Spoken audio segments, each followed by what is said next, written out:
Zach, Yo, what's going on, brother? it's time. It is time for you to die. Oh, okay. Yeah. Sure. Uh-huh. Right. So over under 7 minutes before we pull your goalie. All right. I think the stream's over. This layout isn't working though. Like, come on, man. Sure it is. No, it's not. Fine. Yeah, there we go. That's better. That's much better. Yeah. So what's going on, man? Oh, just chilling before the game starts and about ready to crack open this monster because running on about 8 hours of sleep in the span of like 2 days. So, Well, there's that.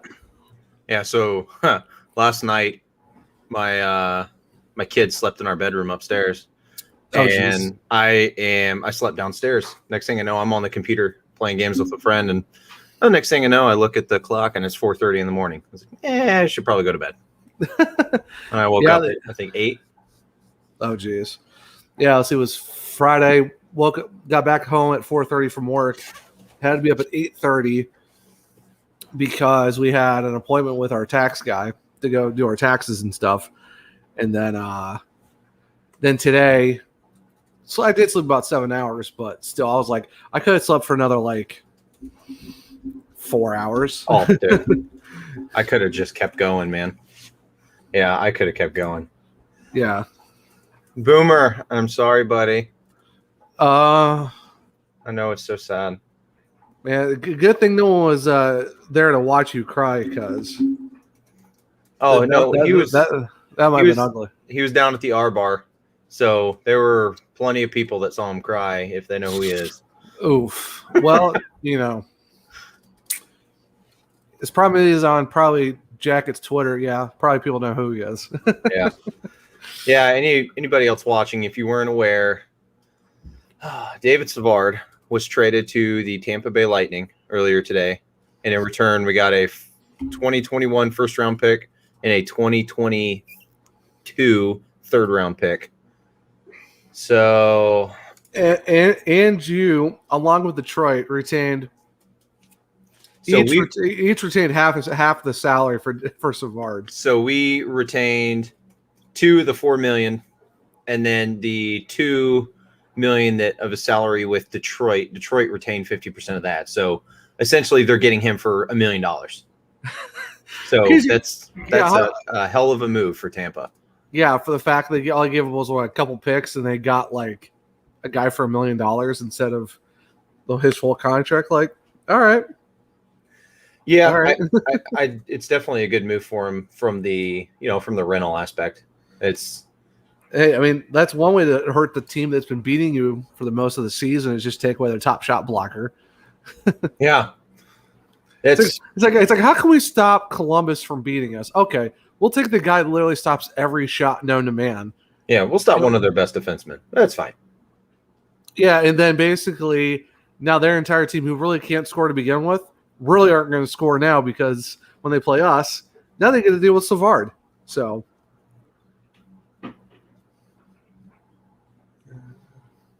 yeah, so I'm interested to see how all this goes, man. Yeah, this is gonna be wild for you guys. So we've got a couple other guys that are playing. So we have Cole Sherwood, who's going to be playing tonight, who hasn't played yet this year. I saw Scott Harrington's up, and then, dude, over the last couple of days, man, from the Blue Jackets world, it's been a nightmare. Zach Werenski's out for the rest of the year. He had a sports hernia. Yeah. I had to take him off. I had to take him off my dynasty. I put him in the IR because I want to try to keep him, but yeah, that's a tough move. Yeah, that's not a good one. Yeah, and I heard like the reason why he did is because the fact that you guys are like pretty much out of the playoff picture. He's been dealing with it all year. Yeah, well, that's what I said. He's been dealing with it, and then basically after that's the reason. Like if they were still in it, he would have kept playing. But for the fact that you guys were not really in it very much anymore, yeah, they're like, just get it done now. Just pack it in. There's no need to keep risking more injury if we're not going to make the playoffs. So Yeah, right. it's the time to get that done. Yeah, for sure. That's just oof. That's definitely rough. That's for sure. Like, Yeah. not good for you guys. That's for sure. So with the jerseys that I got, we did have one winner earlier. Big surprise is Boomer. He was able to guess the Whalers. So I got the reverse retro Carolina jersey. Okay, well, I got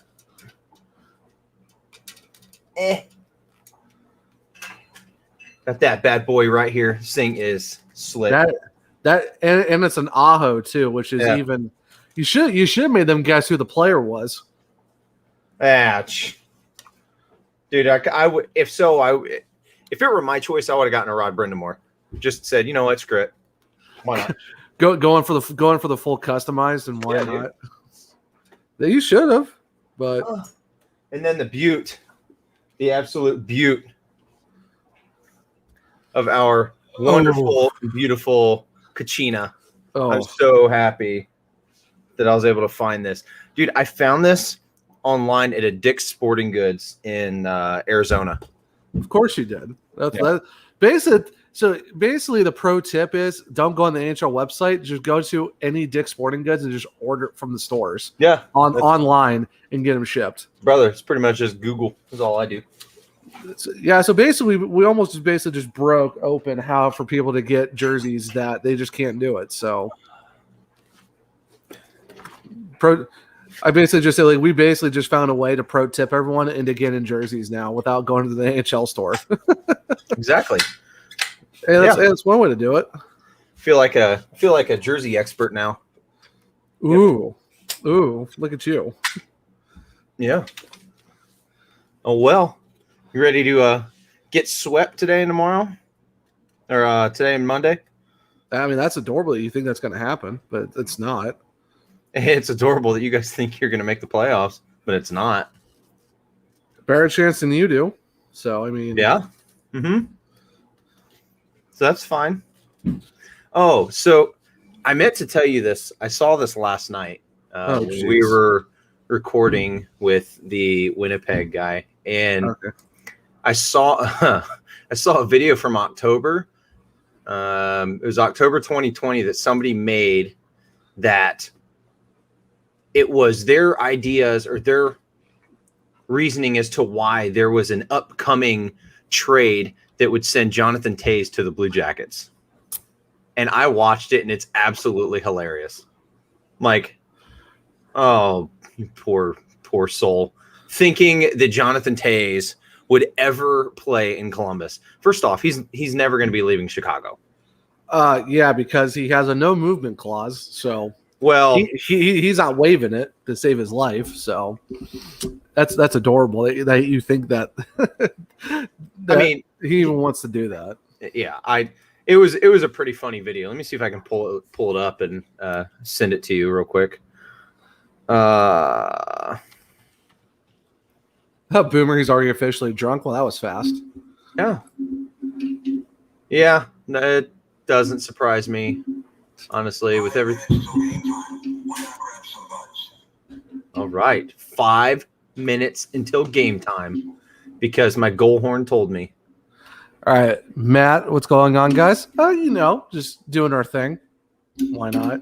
Have a little fun. Gonna get a little interesting with all the chirps and stuff. So, Riley Nash. Oh yeah, sorry, I forgot. Yeah, Riley Nash traded to the Leafs. Savard to the Lightning.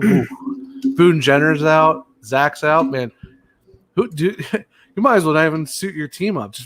How about you just send the Cleveland Monsters up and just play the rest of the season for you guys? It's pretty much have that right now. That's fine. Fair enough.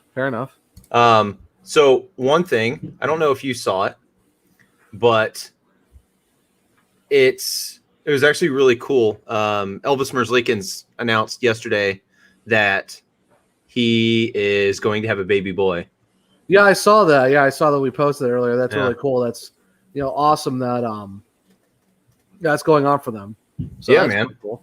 Yeah, it's pretty crazy to see his antics and his personality and stuff. and then to know that there's going to be a miniature version of him is like, oh, great. That's gonna be wild. Saw that whale jersey. Yes, sir, Brad. You know it, buddy. All right. So I'm just going to give you a short answer to this. No. Or discount price. Sorry, inflation. Shipping from Ohio to wherever else. It's like $900. $900. It's yours. Well, don't forget about the finder's fee and Oh crap! Yeah. That's right. $1,500. Well, then you have to buy the box, and then you got to buy the postage to send it. It's plus the gas money to drive it to the post office. I mean, you're looking about at least like 2 G's. So, All right. So we already have the best question of the day so far. Is a miniature Marchand a baby rat, or is it still human? So that's a great question. Honestly. It's a baby human rat. There you go. The Like same thing. what the baby monkey, dog baby monkey, or whatever that thing was from that one beer commercial. Dude, I hate that commercial so much just because it's so irritating. It's just so creepy though too. You're just like, why? Like, who thought this was a good idea? Bro, I don't know what's worse, that or that stupid little pig that's hanging out the window with the little pinwheel. Oh, I think it was. It just screams "we." Yeah. Oh, Puppy monkey baby. It was one of those. I know. Oh man, that's like a stuff of night. That's like nightmare fuel, basically. So I'm gonna shoot you this. You can watch it an hour later. I don't care. I just wanted to send it to you. I sent it to you over on Zoom. That's just, dude. I think that's hilarious that somebody honestly thought that Jonathan Toews would get traded to the Blue Jackets. I'm not sure, but Yeah, no. Anyways, so before we get started, we actually have somebody joining us for the first part of the game. Ooh, we have Clark Monroe. Hey guys, from the Rod Peterson Show. Clark, how you doing, man? I'm doing pretty good, fellas. I had to represent Canada up here in the Great White North. I figured I'd wear a couple items of gear for you. There you go. Nothing wrong with that. Nice. Nothing wrong with that. I mean, Hey, your Blue Jays are supposed to look pretty good this year, man. Gave it to the Rangers a little bit, and plus all your young guys look really good.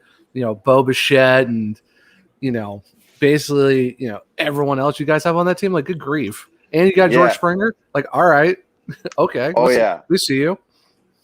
Oh, sorry. Let me. There we go. Yeah.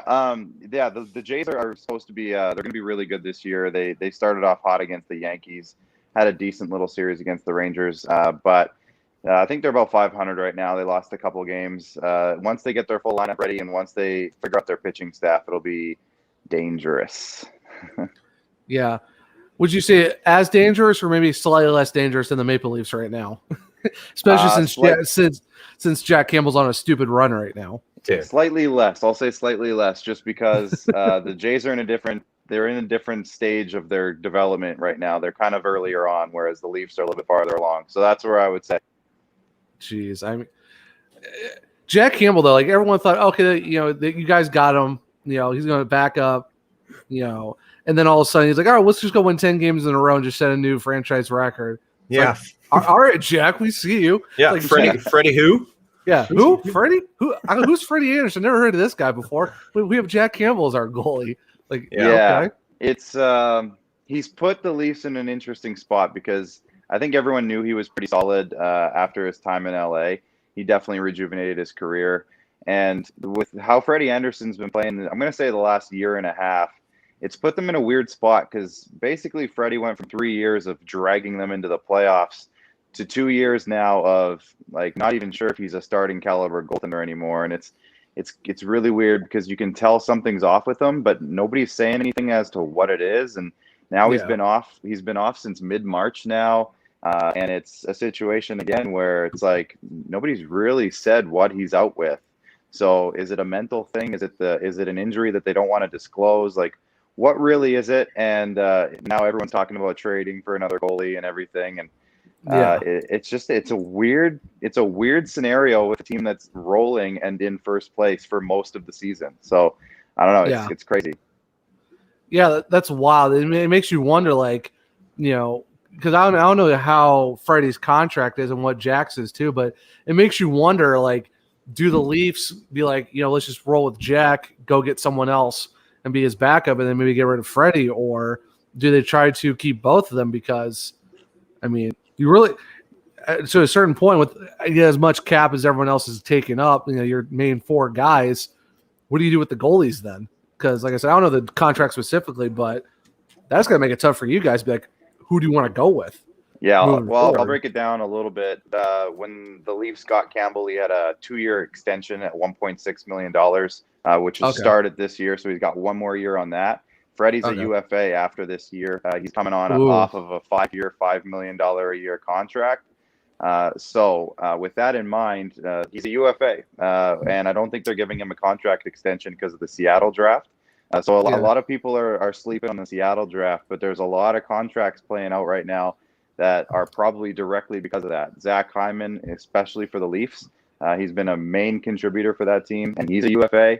But I don't think they'll re-sign him because then they'll have to protect him in the Seattle draft. So I think a lot of UFAs that are going to be on teams, I'm looking at Ryan Nugent-Hopkins with the Oilers, for example. I don't think they're going to give him an extension until after the Seattle draft. I'd be if they do, I mean, I could see it because he's been there for so long. He's kind of part of that core group. But if they leave him exposed and Seattle picks him, I could definitely see him going back to Edmonton right now, especially to play with McDavid and the boys. So it's going to be an interest this summer, man. It's so crazy. Everything's lining up so interestingly, and we just don't know what Seattle's going to do. Are they going to be as vicious as Vegas was with their sly moves that Vegas pulled off, or are they going to not be able to do that anymore because everyone saw what Vegas did and they don't want to give Seattle the same kind of leg up, if you will? So I'm very curious. Everything's so interesting right now. Yeah, for sure. Yeah. Let's not talk about Vegas for right now because you mentioned it. Alex might have a little something to say about how expansion worked between his team and Vegas. So we'll have to say that for another time if you want to be here for another like 3 hours of that type of diatribe. But we actually had we actually just recorded with the Winnipeg Sports Talk guys, and we got you coming on next week to talk some Leafs. But I wanted to ask you this now, and we'll probably talk about it next week too. But what are your feelings overall with how the North Division has been playing this year, just because of everything that's been going on? The focus is really just crazy on how all the teams are playing each other. And I've heard some people be like, too bad we can't keep this all the time, just keep the entire North Division together once we go back to like the normal divisions per se. But of course, I know travel might be tough, but like what is your overall thought with just how the North has been this year, and like how much more exciting has it been for you guys just focusing on just all the teams in Canada right now? Yeah, it's I think a lot of Canadian hockey fans are absolutely loving this season. It's itching a lot of scratches, if you know what I'm saying. So, you love every single night seeing a big rivalry. All the Canadian teams, whether they're East or West, are rivals in some form or another, just because the fan bases mostly all hate each other up here. So, it's great. Any night you can get a Battle of Alberta, or maybe the two Ontario teams, Battle of Ontario, or the Leafs are playing the Habs, or the Habs are playing the Oilers, which is an old school rivalry. The Jets are back, and everybody hates the Jets because they're rolling pretty good right now too. So, it is going to be pretty hard because it just won't work geographically. The country's too big, and you can't have Toronto traveling to Vancouver for an overnighter, and then back to back against Montreal. It doesn't really work. So I think geographically it won't be able to stay the same after this year. But man, it's been fun this year, and I think I'm just going to enjoy the ride.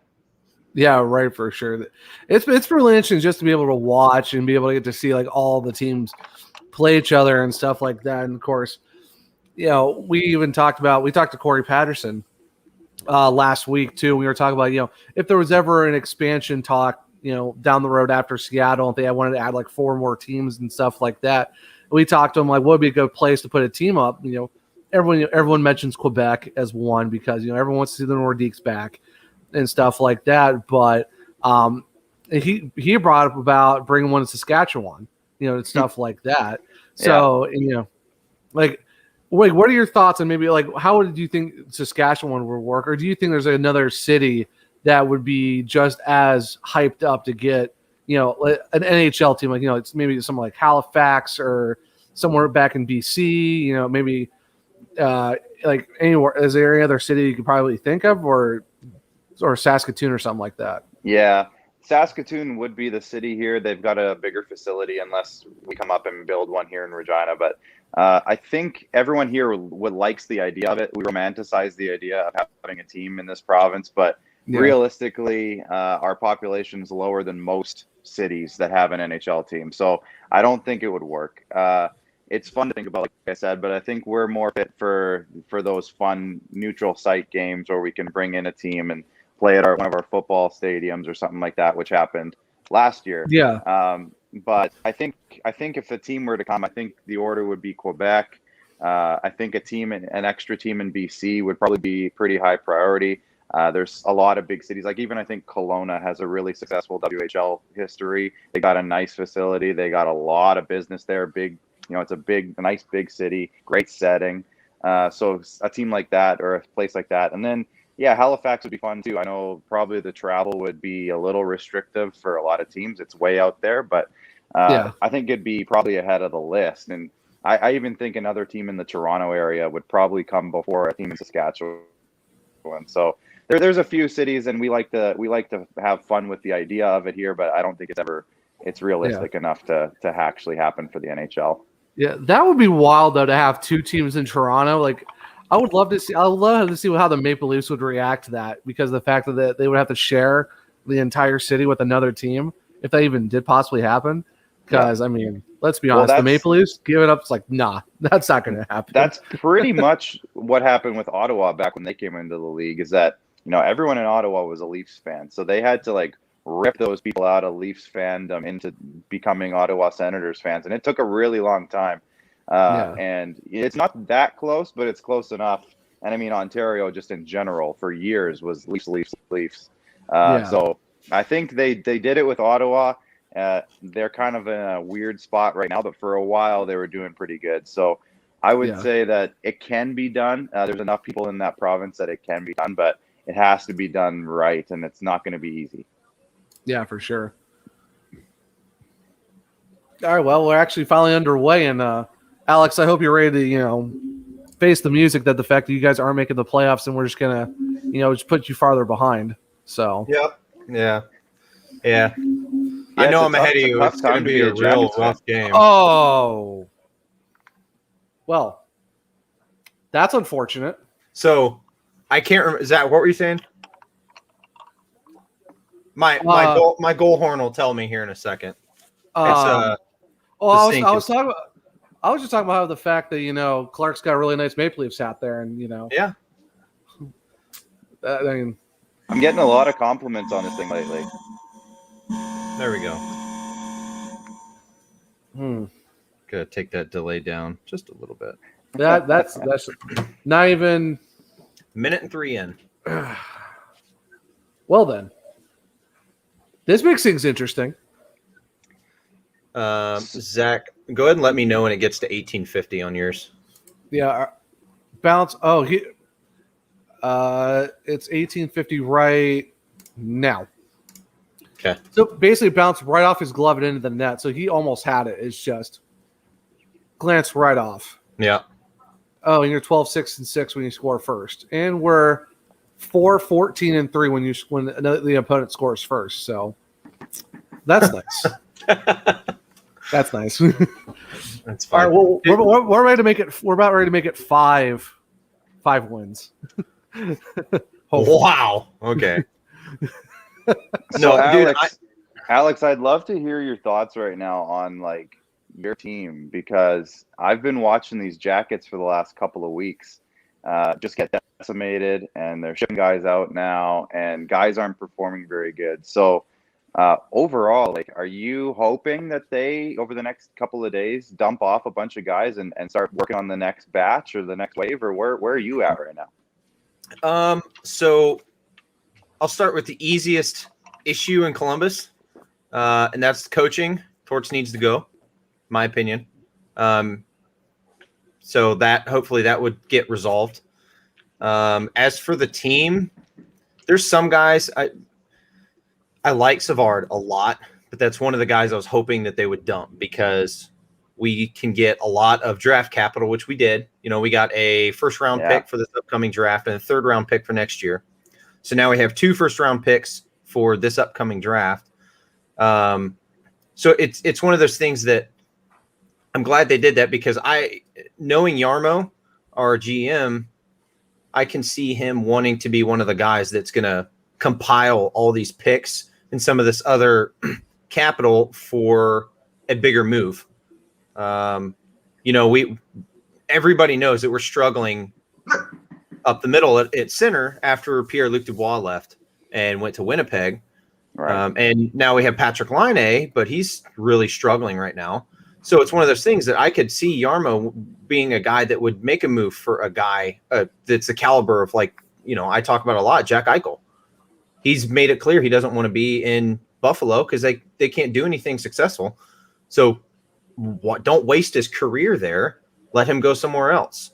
And I could see Yarmo being a guy that would at least entertain trying to make an offer for something like that. So it kind of sucks because Savard, we drafted him, I think, in 2011, and he's been with us since. He played 597 games with the Blue Jackets and then see him go out. But, it's business, and you can't really get too upset over it. It's, as soon as you get really emotional with a guy. Uh-oh. 2-0, baby.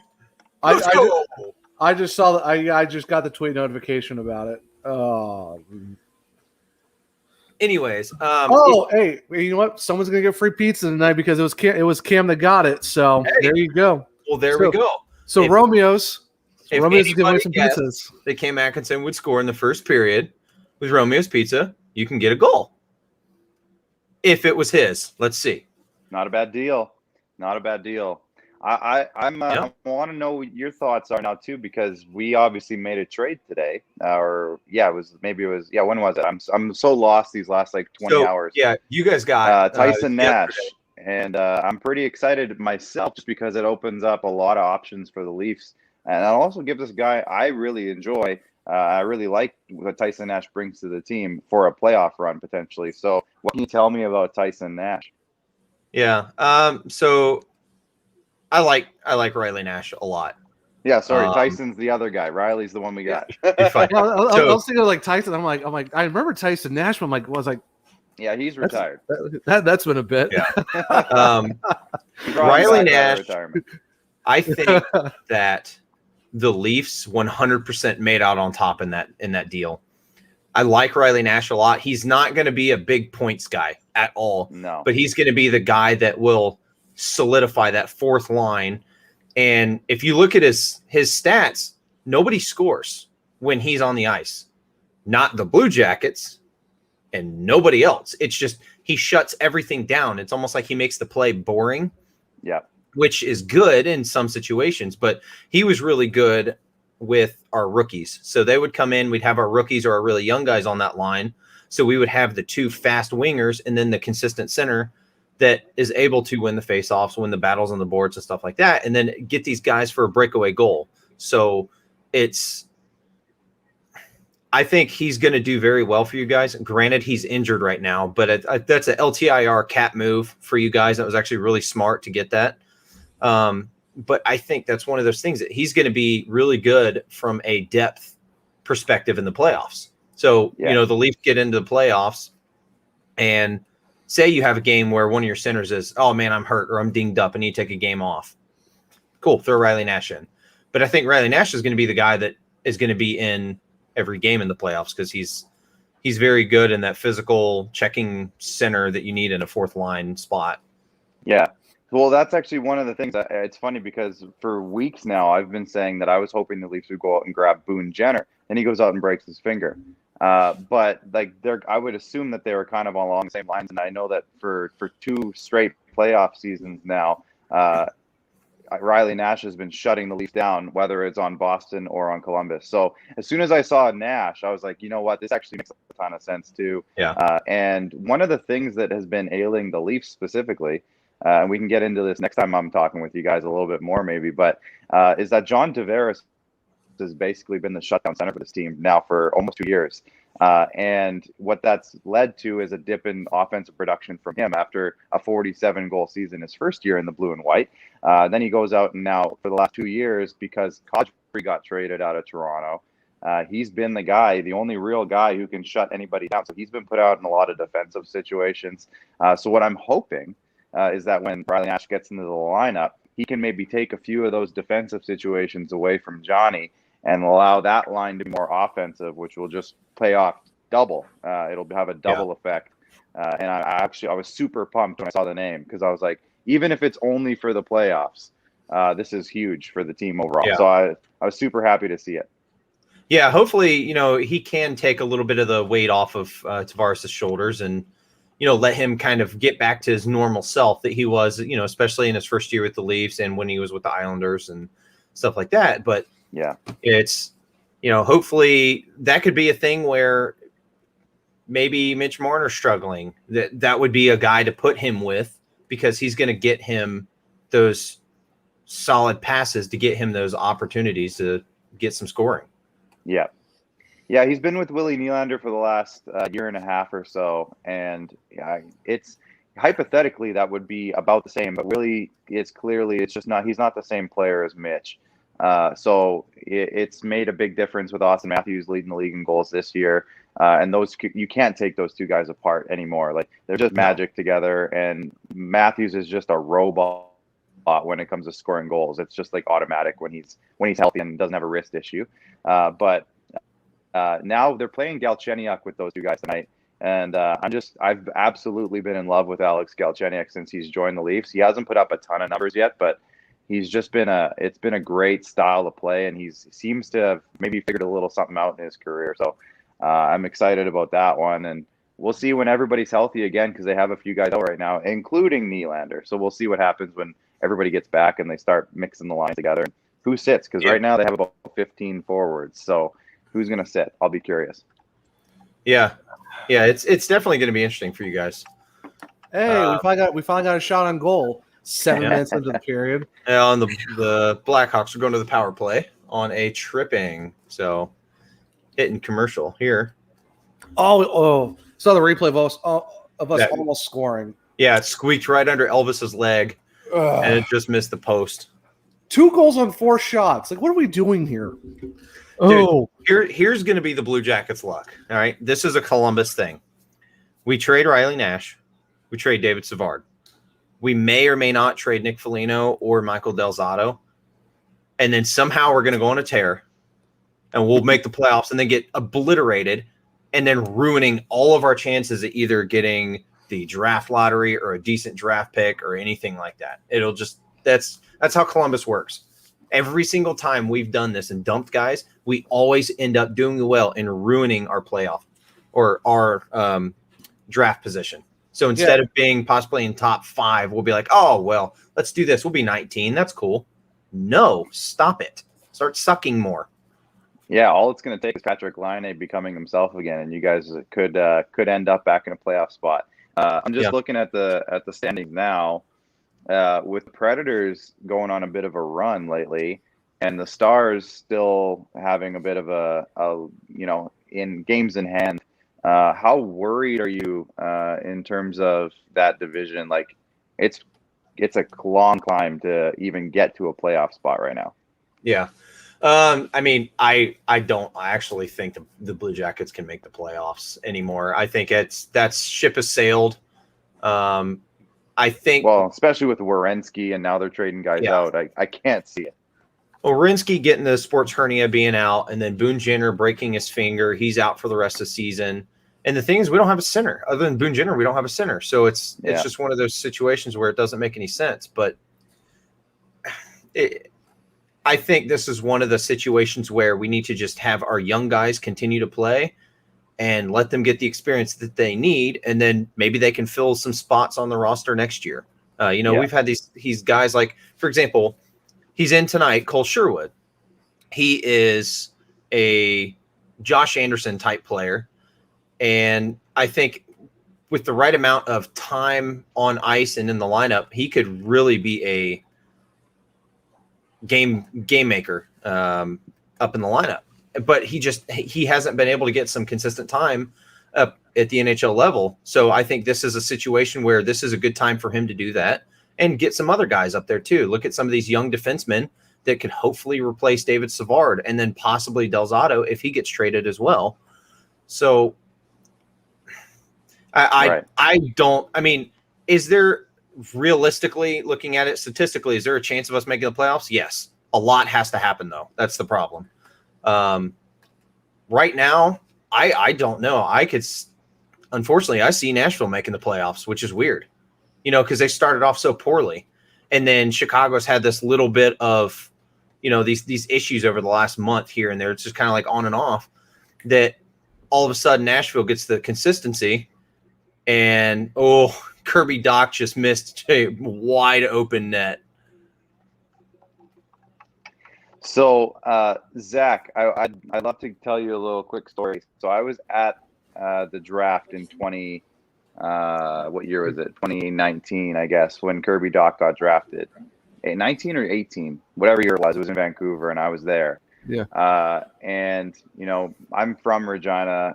I've seen Kirby Dach play hundreds of times. And given the fact that I worked in the WHL, so I knew what kind of player he was. Right. My buddy Jeremy I was there with him, and he's a big hockey guy too. So we were talking about Kirby Dach maybe going anywhere from 5 to 9, somewhere in there. And right. when Chicago walked up and started saying from the Saskatoon Blades, me and him just looked at each other with like, ooh, and all we heard, the whole rink just started booing. And it was funny because not many Hawks fans were there, but everyone was booing. And we started laughing because I thought it was hilarious. I didn't see him going that high. Obviously, it's worked out pretty good. Yeah. What do you think about that? Because we just had Brent Sopel on my podcast, the Squadcast, and we were talking to him about that because he's sort of famous for saying that he thought the Hawks should have went with Bowen Byram that year.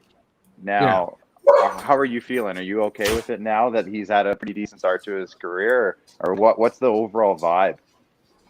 Oh, I mean, I loved it. I mean, at first I was pretty shocked about it because all I'm hearing is like, oh, we might go for Bowen Byram at defense because our defense, we really needed it more than anything else. And then, you start hearing rumblings of like Alex Turcotte possibly going at the 3 spot.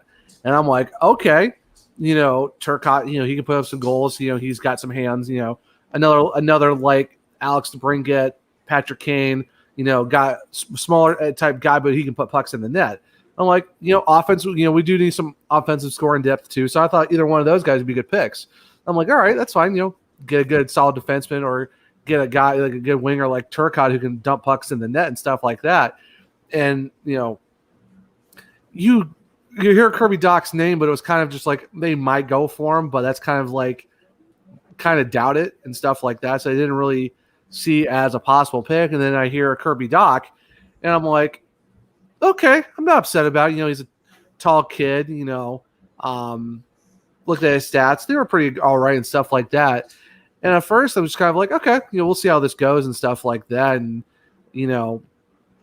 I thought he did all right, all things considering, when we first got him onto the team and stuff like that. And then we came back for the bubble, and he was like a completely different guy. And I'm like, okay, all right, now this is going to be fun, especially if he's going to be like our center of the future and stuff like that, or a solid, number 2 center, depending on what they are going to do with, Dylan Strome and stuff. And I mean, I love Kirby Dach. I'm glad it worked out. I'm glad we got him. And the fact that whatever he did during that break before the bubble, where all of a sudden he just found his game and stuff like that, I'm like, all right, well, this definitely worked out.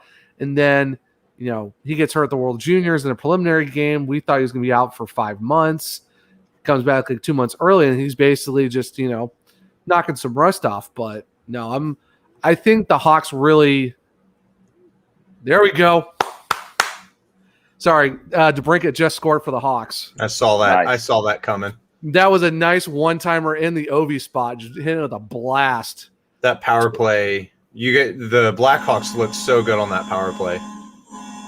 That's his 5th goal in the last like 7 games right now, and that's his 21st of the season.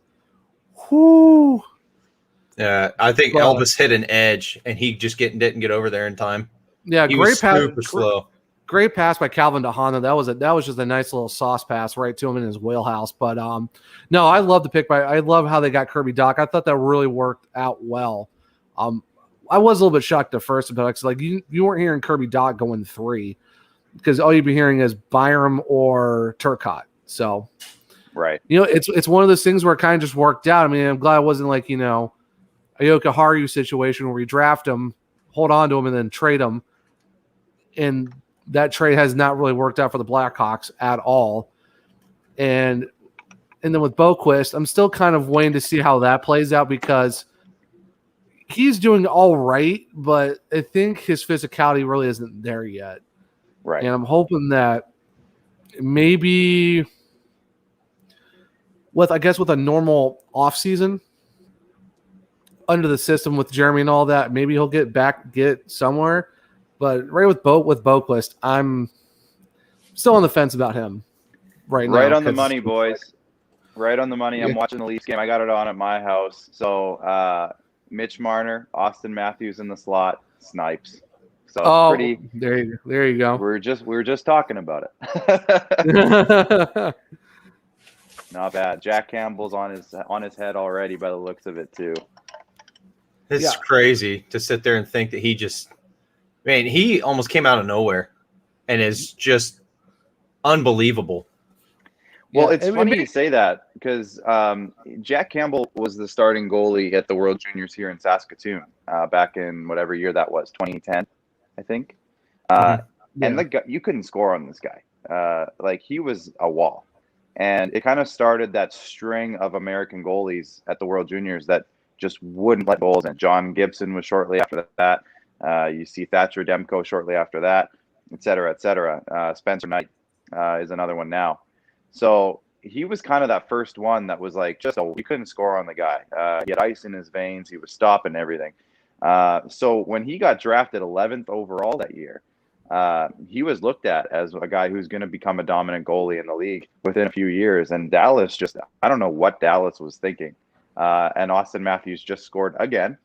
So there we go. It's 2-0. Jeez.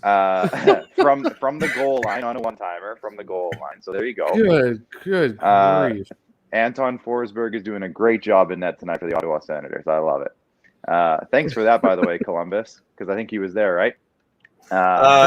Yeah, it was I don't remember when. It was quite a few years ago. Oh my gosh, guys! If you just saw this play, oh my gosh, it was like a four pass tic-tac-toe right to Austin Matthews. Oh my god! Throw it on now.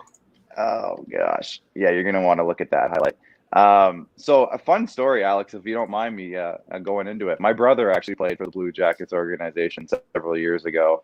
He's a goaltender, and he was with the Springfield Falcons at the time, I believe. And his goaltending group while he was there was himself. He played, I think he was the backup, so he played maybe 25, 30 games. I can't remember who the starter was at the time, but Oscar Dansk was there, and Jonas Korpisalo was there in one of their first couple of years with the Blue Jackets. So nice. Just a little connection there to the Blue Jackets organization. That's pretty cool. Yeah, I wish I could think of who the starting goalie was there. Maybe it was Forsberg. I feel like he played with Anton Forsberg, but I can't really remember. It was quite the group of goalies. I'm gonna have to look that up real quick. I don't remember. Yeah, it would have been I don't know, 2016 or 17, probably 16, I think. But Scott Monroe is his name. You can check him out. Yeah, so his last season with the Blue Jackets was 16-17. Yeah. You know what's wild? I just realized this. You guys not put out a shot on net since like the 13th minute, like with 13 minutes left on the clock to start this first period. You guys haven't had a shot on net the rest of this period so far. buddy, putting shots on net in the first period. Lately, you guys don't have much room to talk. Sorry. We have 7 right now since then. So I mean, we're getting there. We're warming up. We have slow starts. It's all right. We'll get one more. We'll tie this up, and it'll be a game. Yeah, what, you're getting 16 through a game or something? Yeah, welcome to Columbus, big guy. That's pretty normal for us. Yeah. I don't know. I like the scoreboard right now. It's looking pretty good. For now. Let's see. No, just 5-1. So, a couple of comments here. No such thing as a nice Maple Leafs anything. Leafs regular season heroes, not cups. No cups since '67. Oh, is that the last time they won? I hadn't heard that in a while. Yeah, it's probably Boston fans. You know how they can be. Oh, I'm well aware. Anyways, yeah, you know. While we're talking about the Leafs in the playoffs, it was actually really nice to bounce the Leafs in Toronto in the bubble last year in the qualifying round. So thank you for that. That was fun. Super awesome. I really had a good time during that series. It was really not stressful whatsoever. And it was really good to see you guys come out on top. Realistically, though, that aside from the now any Tampa series, I actually really enjoyed watching that series between the Jackets and the Leafs. That was a really good 5 games. Yeah, that was. Oh man, I think back to that, and most of those games were on while I was at work. So Darren Dupont, who's the co-host of the Rod Peterson Show, was there, and we were watching a lot of them together. Some of them were even on because of the weird schedule during our show. So I was like watching the game more than I was producing the show that I produce for a living.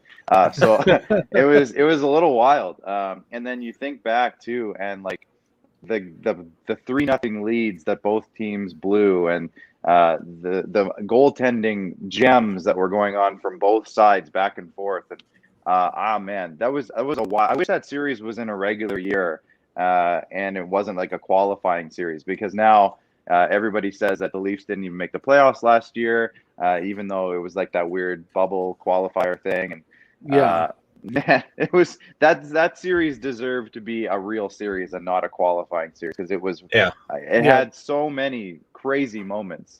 So yeah, wow, I think that was great. Jonas Korpisalo haunts my dreams.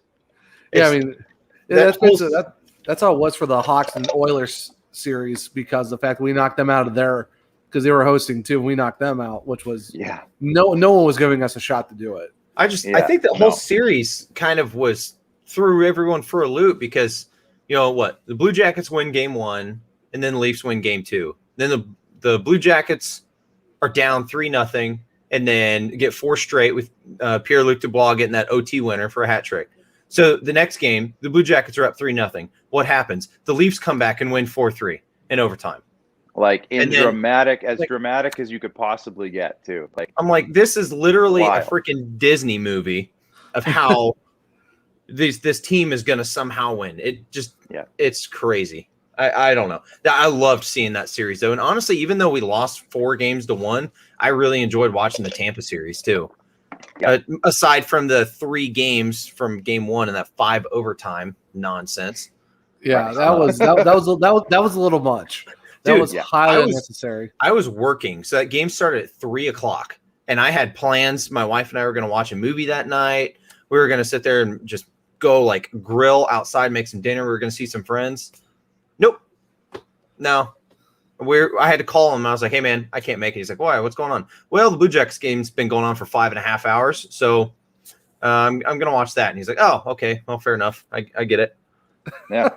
At least he understood. It's like, all right, cool, I guess. He's a huge Browns fan, so it's one of those things that he's canceled on me before. He's like, "Oh, well, I totally forgot the Browns are playing." I was like, "Yeah, I don't care. It's fine."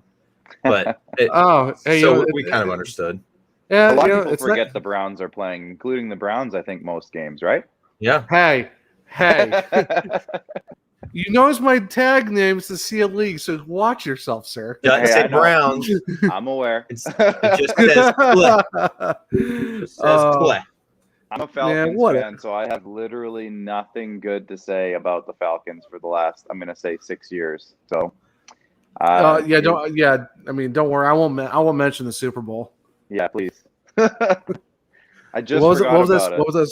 What was that score again? I forget. I don't know. I think they had a lead at one point. Can't remember how big, and then they ended up losing. So it's the fine. It was halftime show was 28-3. good. It's 28-3. Because hey, I'm a Patriots fan, so trust me, I remember. Thanks. I appreciate that. Hey, not a problem. Every March 28th, I get a barrage of text messages saying, "Hey, remember when this happened? Yeah, thanks a lot." All right. Well, and actually, I was working that year. I worked again with the Regina Pats in the Western Hockey League. One of my coworkers was a huge Patriots fan. So at halftime, I texted him and I was like, "Hey, man, this is fun. Like, good game. This is gonna be interesting." And then at the end of the game, all he sent me was a smiley face emoji, and that was it. So yeah, not good. All right. Well, Alex, I guess we're probably gonna need a new guest next week because he's probably gonna cancel on us now because we had to bring up that Super Bowl. So understandable. No, I'm good. Hey, I'm good. I've learned to accept it. Right. So for those who don't know about the Rod Pearson show and stuff like that, because we're big fans of Rod and the whole show and stuff like that, and him talking about the CFL and stuff like that, because I've been trying to get into it for the last few years, and I'm a Ottawa Red Blacks fan and stuff like that. But and the Hawks just tied it. Soderbergh, baby. Oh, baby. Let's go. We got a game now. Oh, Alex, you better be worried now, man. It's tied game. Ooh, there we go. But yeah, I've been keeping up with the whole saga between the CFL and the XFL and what they're going to do with that. Like I said, I'm a Red Blacks fan and all that stuff. So, can you explain to the people who don't really know about the Rod Pearson show, what Rod does and everything that, even what do you do in terms of because you produce the show and stuff like that, and you guys got the squad cast too. So could you let people know what's all that about the squad cast and the Team RP show, and then just Rod Pearson's show in general too, for those who don't really know. Rod was the voice of the Saskatchewan Roughriders on the radio up here for 20 years, and he had left the team, and there were some changes being made around the team. So shortly after he was done there, Darren Dupont is really the mastermind behind this whole thing. He's like, "Rob, we got to get you back on the air," because he was hosting a sports talk show here on the radio as well. So we got to get you back on the air. And a company that I work for now, IKS Media, is the media company, and the boss there, Paul, he was right in talking with Darren all along, and he's like, "Yeah, I want to produce this. I want to get this. I want to get this going. So what do you need?" And Darren basically, with Paul and Rod, came up with this idea, mixed with a lot of other people behind the scenes. Ryan Baracco is a big one. I'll throw his name out there because he deserves a lot of credit for this. But we're like, we got to do a Facebook show. And just another little backstory, there's these two guys in Regina named Justin and Greg. And if you look them up, they're amazing. They're awesome guys.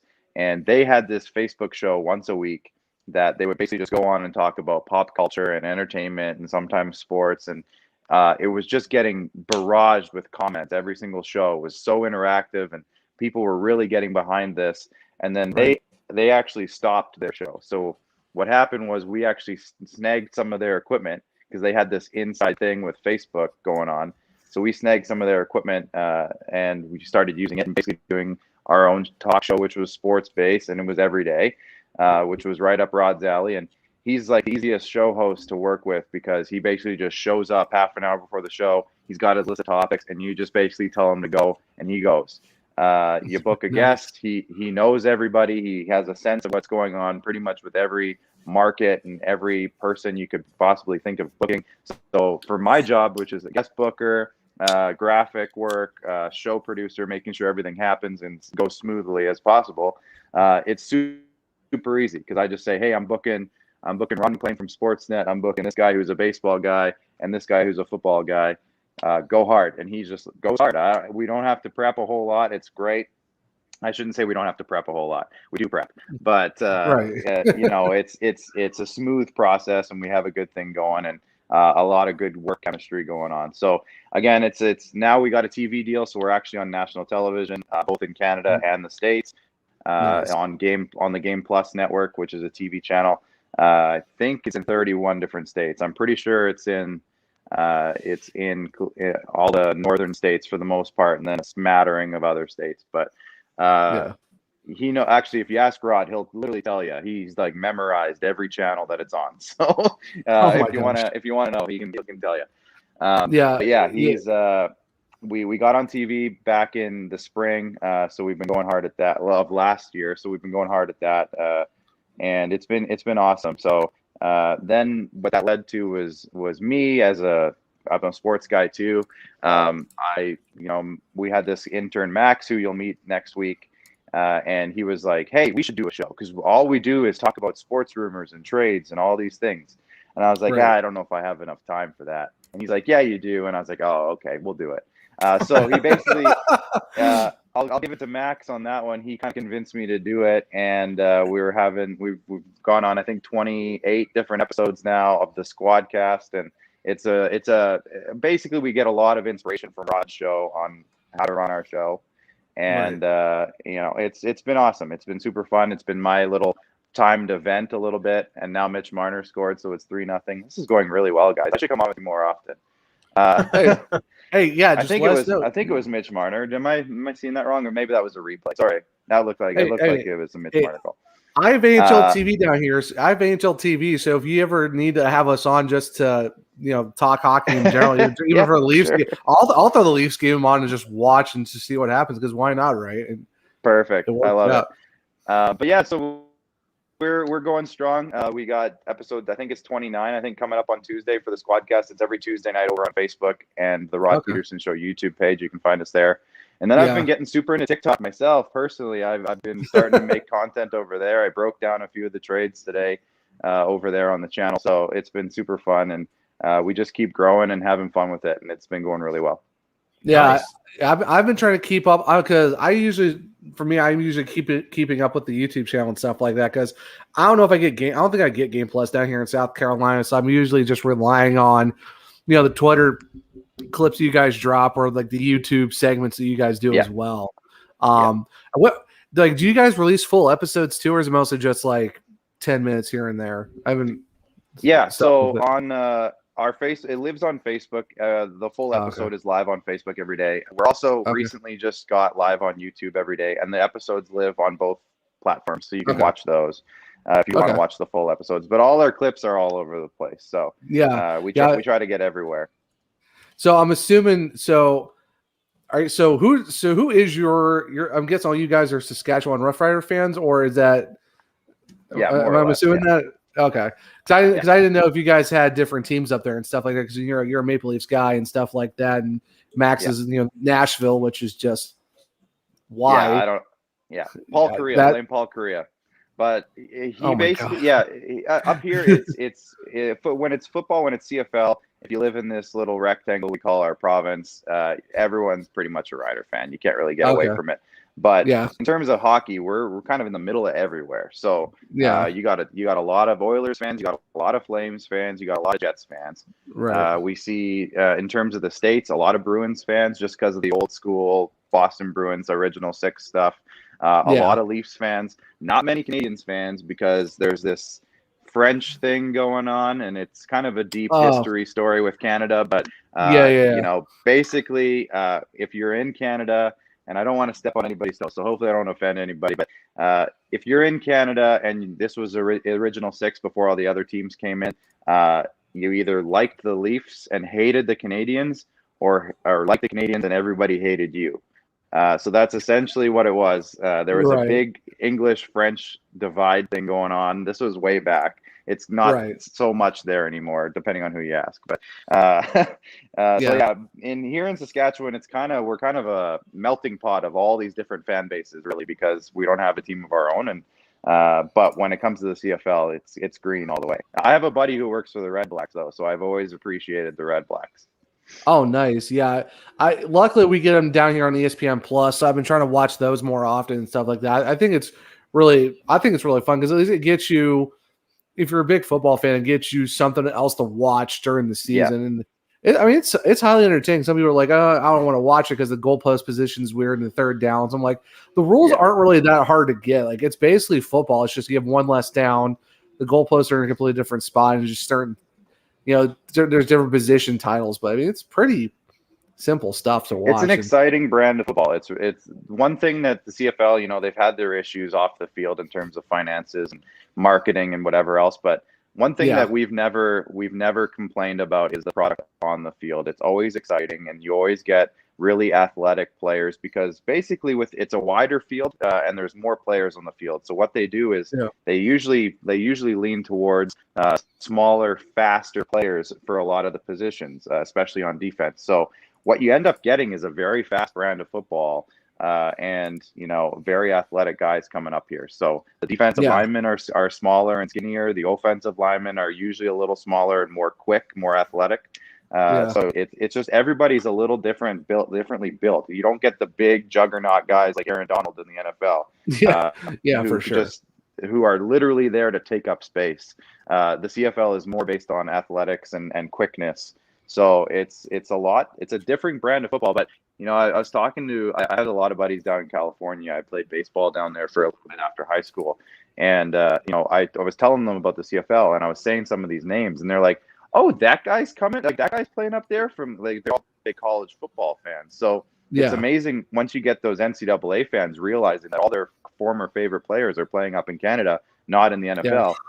You start getting these people who are all interested in the league all of a sudden. So that's what we've seen recently with the XFL talks you mentioned. Because right now they're in these collaboration merger talks, and nobody really knows what's happening between the two leagues. But you get all these Americans now who are curious what's going on with the Canadian Football League, and all these Canadians are trying to figure out what's going on in the XFL. So it's a really interesting time in the alternative football world, if you will, from the NFL. What's going to happen and how this is all going to play out. It's changes every day and nobody really knows what's going on. So there's a ton of speculation and it's super interesting if you're into football stuff, and we cover it all the time. So yeah, for sure. Yeah. Cause cause you got the Grey Cup. I think you guys hit it was like 100 and I don't want to get I think it's like 112 or 113. I think of Grey Cups recently and stuff like that too. Like the trophy is really cool. And even like some of the logos are interesting and like the jerseys. I'm curious because like when you go to because when you go on the shops and stuff like that for every other sport, like every jersey either blank on the back, but you have like all the logos and stuff on the front or numbers. But with you guys, it's like the blank jerseys are like blank on the front and the back and stuff like that. I always thought that was weird. What's the CFL's thought on why do they have when they have blank jerseys? It's like no numbers. It's just the name and that's it. Because even some their prototypical college jerseys are still have a number on the front and the back with no name. What's all that about? One of the hardest marketing and shopping stuff. One of the hardest things with the CFL, especially in the last few years, is that teams haven't been very loyal to their players, and there's been a lot of turnover. One of the biggest things, especially with Americans, is that typically guys will only sign 1-year deals and they'll just chase money, which is fine. You got to get your money as a player, and everyone understands that. But it's really hard for fans to go out and buy a jersey with a guy's name on it because 6 months later, they're probably either in the NFL or they're on a different team or they're out of the league completely. So, I used to have a number 96 Scott Schultz jersey because he was actually from my hometown in Saskatchewan. So I had that for years, but it was like a dress on me because it was a double XL and I was like 12 years old. So I was wearing this really long, I still have it, but then I got a number 7 jersey with Weston Dressler. And Weston Dressler was I think he was a North Dakota star. He comes up here, and because North Dakota is basically Saskatchewan, everybody loved the guy. He was a hardworking guy. He was about 5'7". He was a receiver. He's faster than anybody else in the field, and he was awesome. So I got that jersey, and he was there for a good 7-8 years. And then he left. He got traded or cut, I think, and he went to a different team. And I didn't know which jersey to get after that. So what you see now across the league, all over the country, is that fans will get these blank jerseys because they want to support the team, but they don't know which number or name to put on it because even the quarterbacks have been changing teams a ton lately, and they're usually the ones that you normally see 60% of the jerseys are the quarterback because they'll be around for a while. But even then, there's been a lot of young quarterbacks coming up and taking over as starters. So You know, a lot of, I would say like half the jerseys now are just blank jerseys because nobody knows who to buy anymore. So it's interesting. Yeah, unless you're like, Bo Levi Mitchell with the Calgary Stampeders, and he's been there forever. That's probably one of the one guys you can probably be like, all right, I want to get his jersey because he's going to be there forever. Yeah, and stuff like that. So I was really curious to how that worked out. But then, well, plus now me and Alex are being more into the CHL and stuff like that too. We were talking to Corey Patterson. We talked about the Pats, and you guys got a really exciting young player who just got the OT winner. I think it was today actually. It was last night. Yeah. Oh, okay. And it was either today or I forget. It was either yesterday or today because I saw Corey. He shared the clip of it. And this kid's exciting. I'm really excited to see what because he's 15 and stuff like that too. Like for people who don't watch the CHL and stuff like that, like can you like talk to us about your exciting young guy that you guys have? That's like I said, only 15. And it got that. It's like that super exempt status, right? That's what you guys. Is that what it's called for the CHL? Okay. Yeah, it's called exceptional status. Okay. Sorry. Yeah. It's given out. It hasn't been given out a ton since it started happening. Basically, what the reason this thing happened is because Sidney Crosby was so good that the league wanted to get him in a year earlier than everybody else. So you get drafted after your 14-year-old year. So basically, when you're a 15-year-old, and you're not allowed to actually play in the league across the league until you're 16.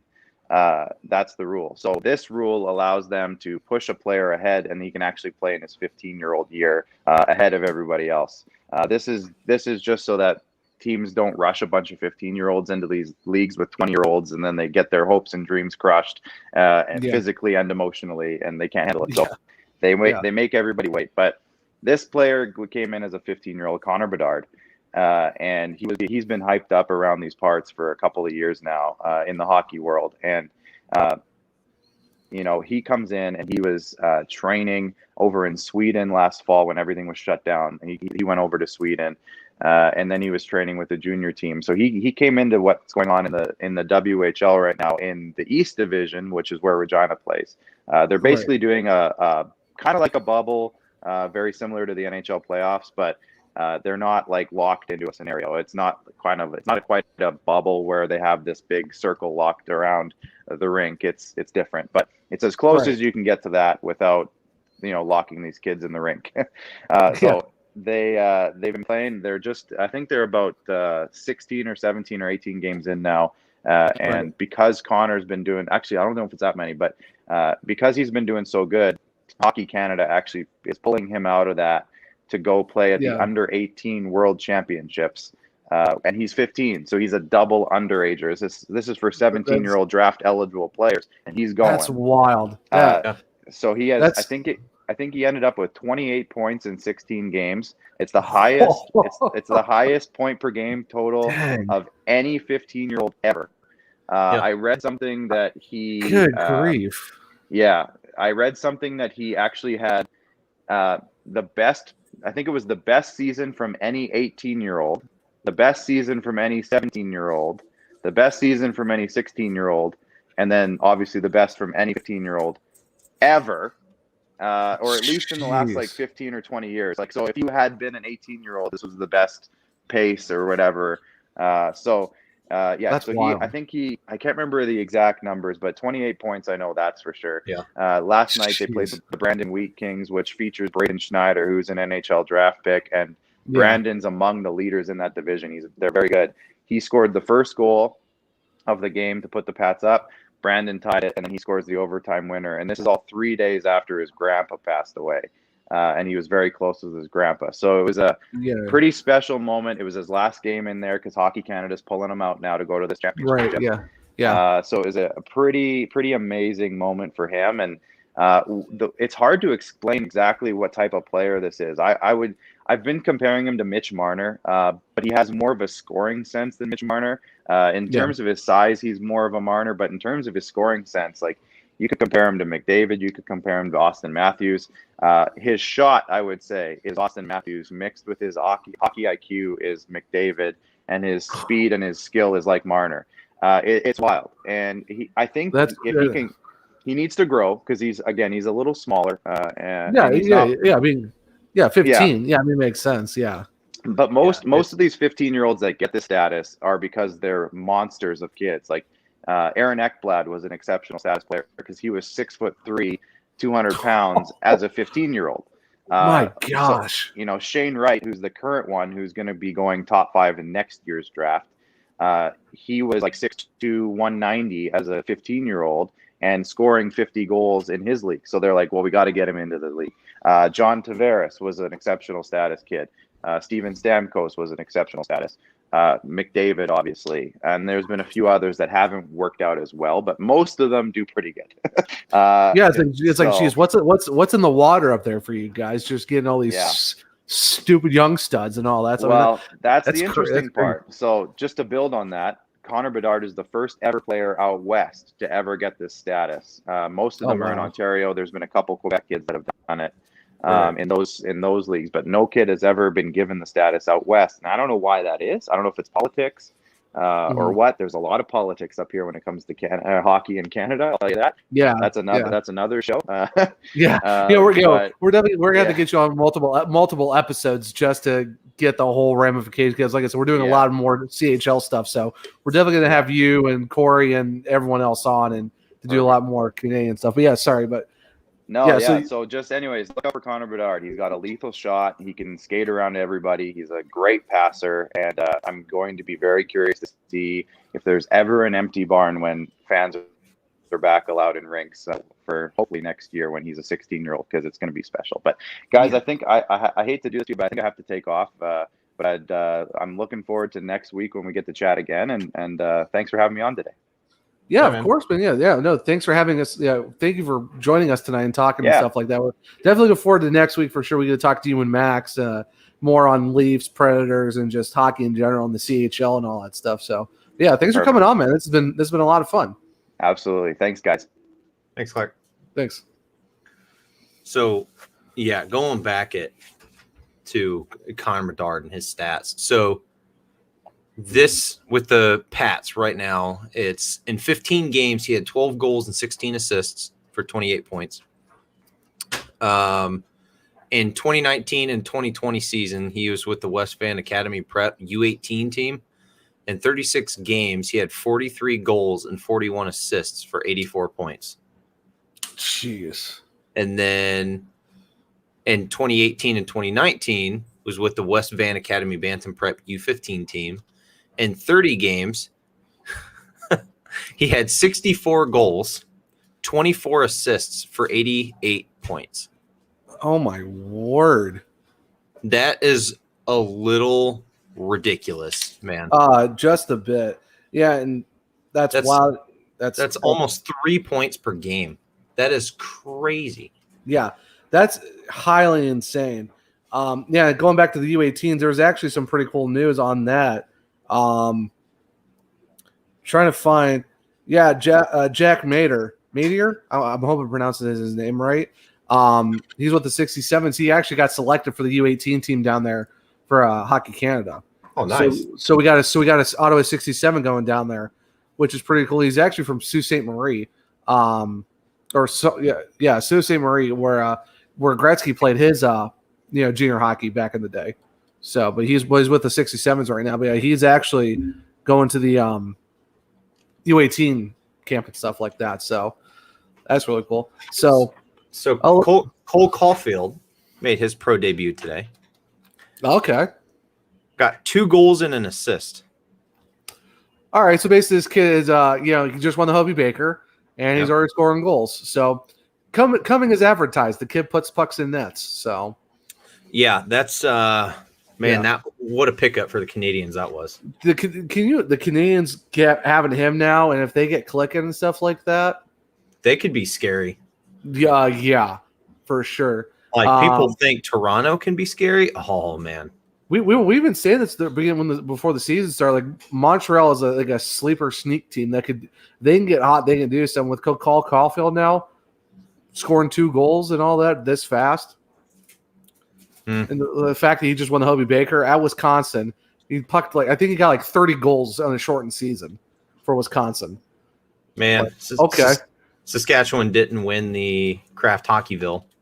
I think I put in about I want to say close to about maybe 300 votes for those guys. So For making me not seem like a maniac, we're just not going to talk about how many votes I put in. is it over 4 digits? No comment. So Corey, with dropping a comment, I don't know if Clark saw it, but shout out to Corey for jumping on YouTube, hitting us with a comment. And Ryan, been to a couple Grey Cups, one in Montreal and one in Canada. So very nice. So one of us has been to a Grey Cup. Definitely want to go. And I've only been to Canada once, and that was 2012 to Windsor. So I've been in Canada, but not very long, probably about a couple hours, but I guess I've been to Canada.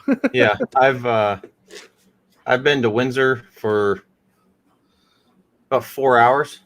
There you go. So that's you go up to Detroit and you're like, yeah, I'm bored. I just want to go to Canada.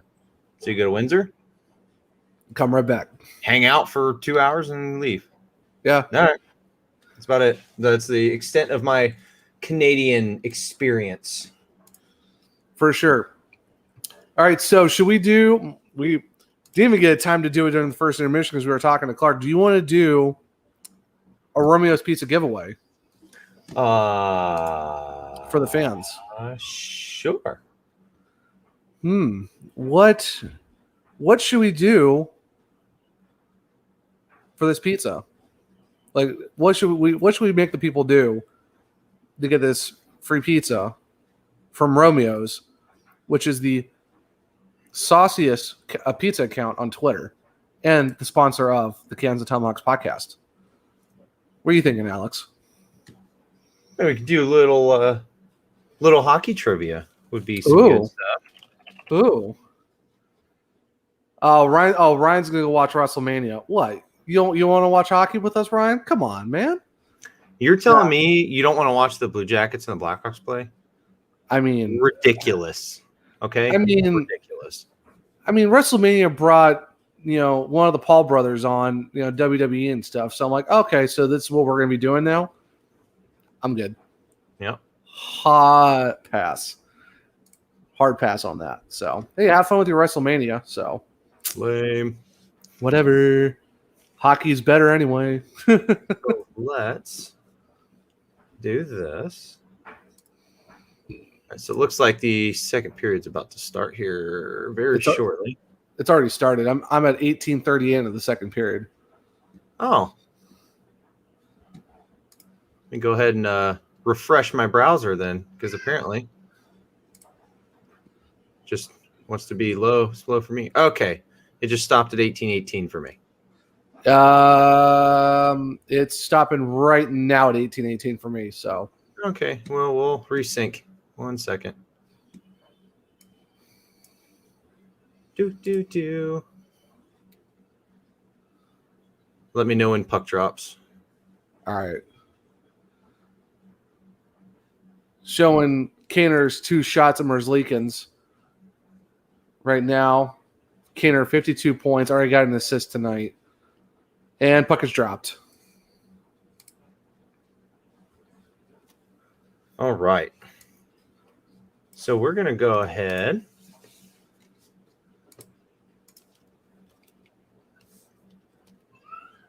So, DeBrincat. Oh. Elvis DeBrincat getting it on the boards. Hey, tell your goalie to get off my guy. What the heck, man? Tell your guy to get out from under my goalie. Nah, the guys know it was an accident. That's why I don't think anyone went after Alex, because he was just hard to the net. Seth was all over him. Seth bumped him into Elvis. So that's why I don't think anyone really got mad about that, because he kind of pushed him into him. Yeah, no harm, no foul. I mean, I like Elvis. Yeah, I really think that a lot of people don't want to believe it, but he is the future of this team. So I don't know if you're watching it. Ryan made a comment also, but the Frozen Four National Championship is on, and I told you did not pick the proper team because UMass is up 2-0 about a little over a minute into the second. Still enough time. Not worried about it. Okay. Whatever you say. That's fine. Not worried about it. Not worried about it. No. Okay. That's all right. Cool. Someone should have bet me a case of beer that UMass was going to win, and I'm like, I'm not really going to pay someone. I'm not going to get someone a case of beer that I don't really talk to on Twitter. So, nice try for that. Go get your free beer somewhere else. Yep. Now, if I was betting you, that'd be a different story. Then it'd be, maybe some, Columbus, brewery stuff. No free ads, or maybe a Romeo's Pizza. Yeah. I would have bet you a Romeo's because they are an awesome sponsor and their pizza is pretty solid. So, all right. Can't go wrong with that. So for the trivia, all right. Ooh. Is it saucy? Is this a saucy trivia question? Yes. Very nice. So if you get the trivia question correct, if you're in Central Ohio, you can get a Romeo's Pizza for free. If you're not in Ohio, we will ship you a Cannons and Tomahawks puck. Okay. Fair enough. That's fair. That's fair. That's fair. It's something. So let me do this real quick.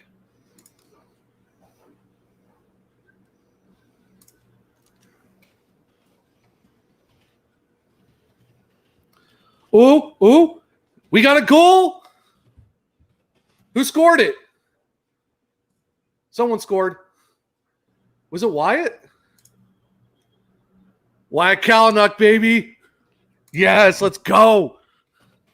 The Rook with his first NHL goal. Let's go.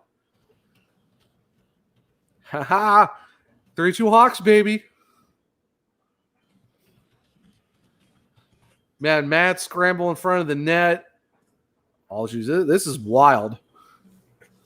Just shot it on net. I think it just bled through Merzlikins and it went in.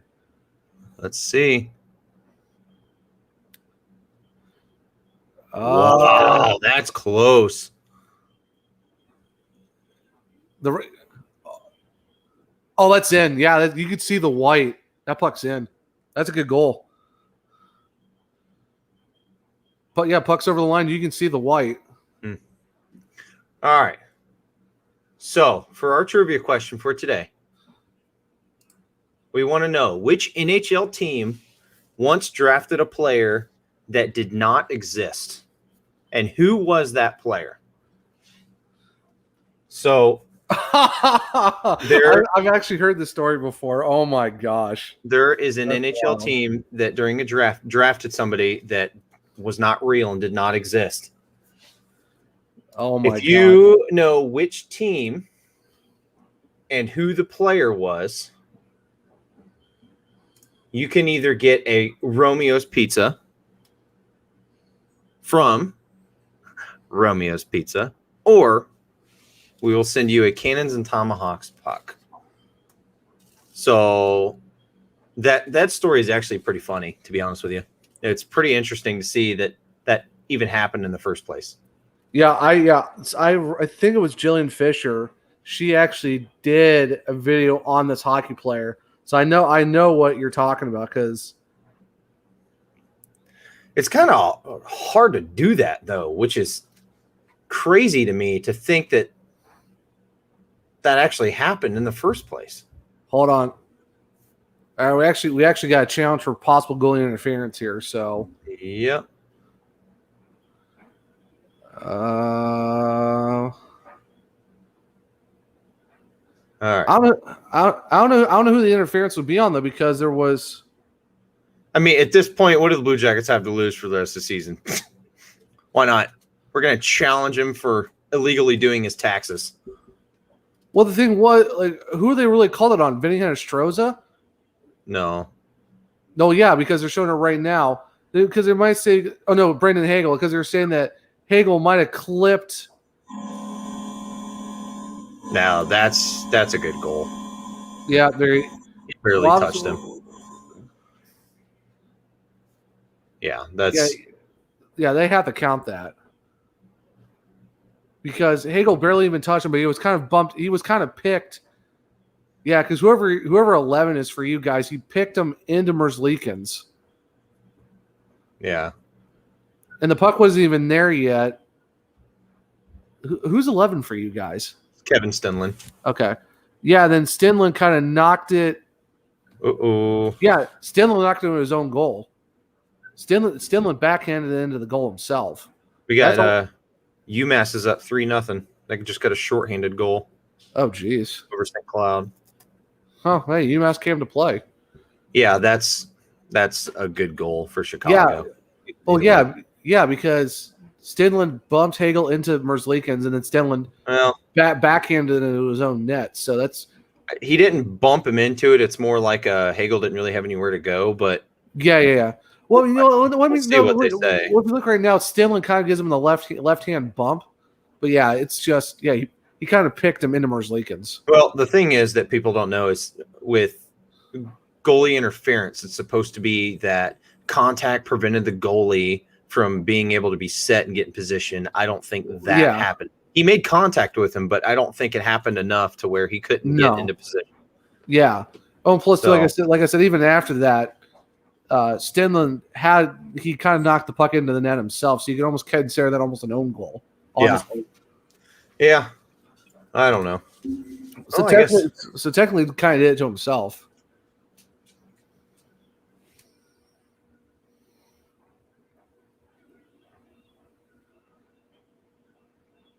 Count it. Why Kalanick got it? Nice. I guess nobody wants to answer that question for a. I guess maybe you made it too hard for them. I guess I don't know. Okay. Cool. Hey, that means more pizza for us, I guess.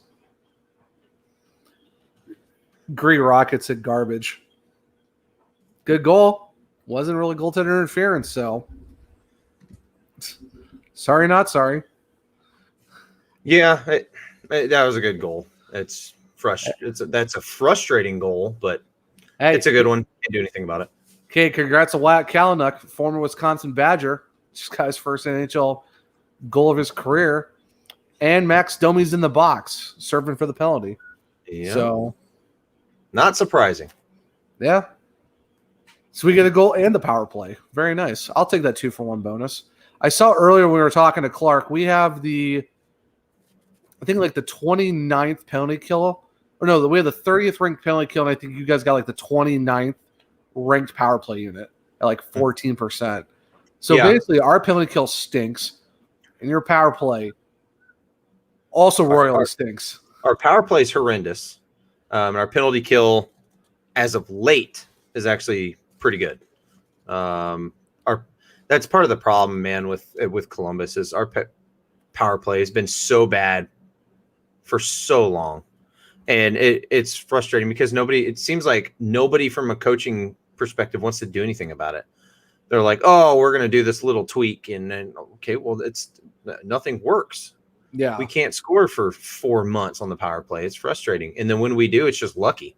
Yeah, it's constantly at the bottom of the league, and it doesn't do anything for us at all. Yeah. Yeah, I don't think Romeo's liked my retweet of the Kalanick goal because he just tweeted a bunch of frowny faces with the pizza and the hockey stick. Sorry, guys. You're a fantastic sponsor, but I can't really not show my fandom for the Hawks. So, hi guys. It's all right. It's all right, Romeo's. I don't like him either. It's fine. You like me enough to do a podcast together. So, what does that really say about you then? There's not a requirement to make a podcast that you have to be friends.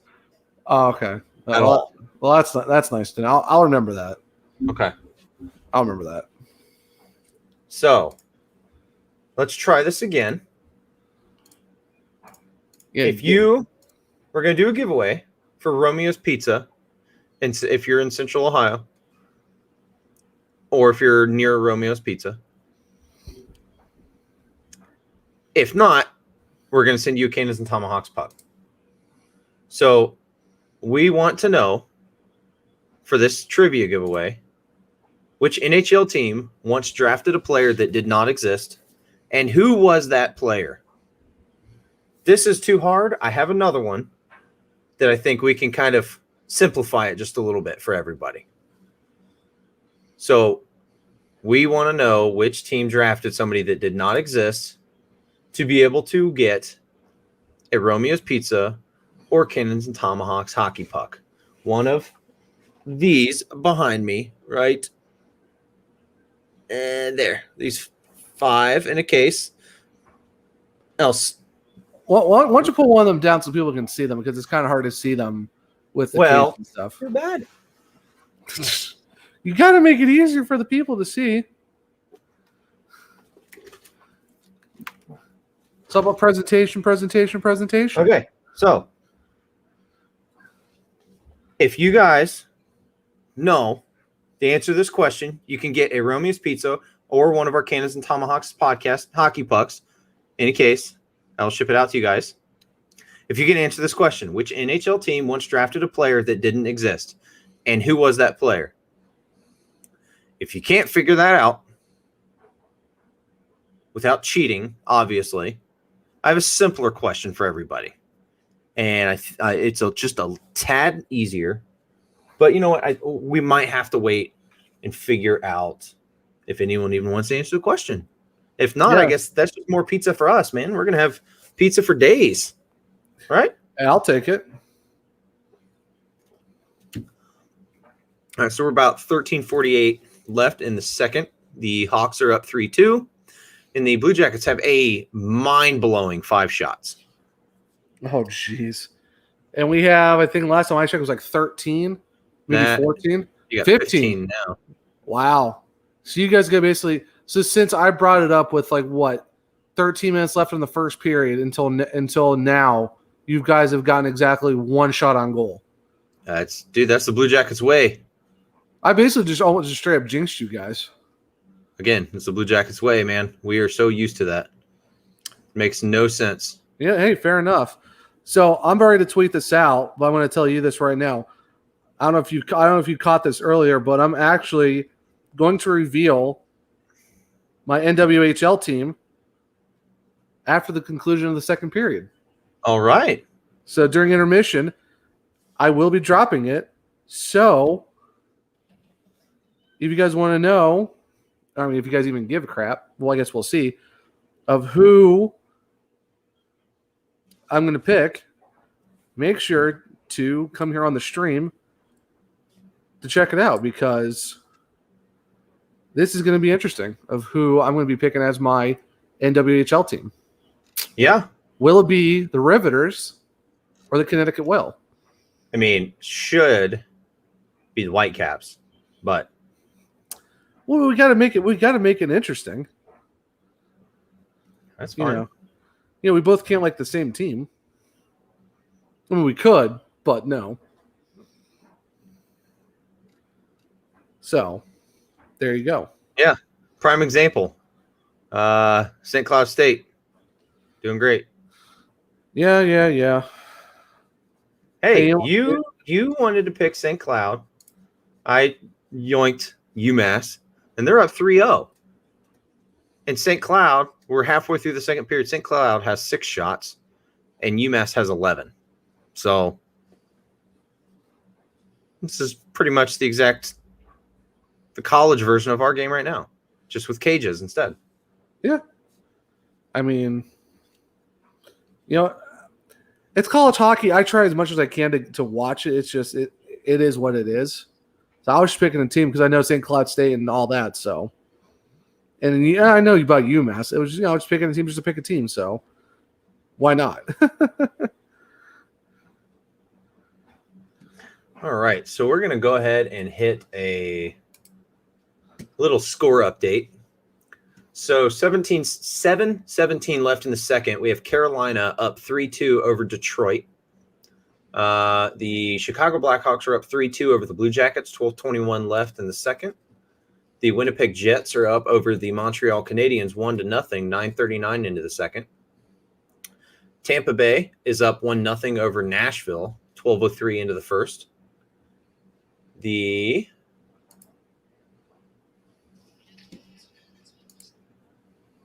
Toronto Maple Leafs are up 2-0 after the first period. They are, I believe, in the first intermission. Oh, okay. Go to the NHL and NBC right now. They're showing the highlight of the last UMass goal, and oh my gosh.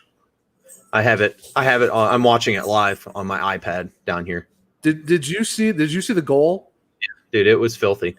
Oh my sweet lordy Lou, that would excuse me? And then the only other game going on aside from those is the Minnesota and St. Louis are tied at 0. 10:45 left in the first. And I'd like to know what happened, man. The Blues destroyed the Wild last night. Yeah, that was wild. That actually, no pun intended. Actually, is what it is.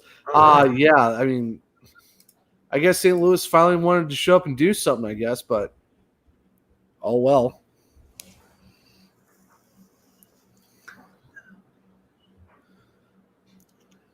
All right.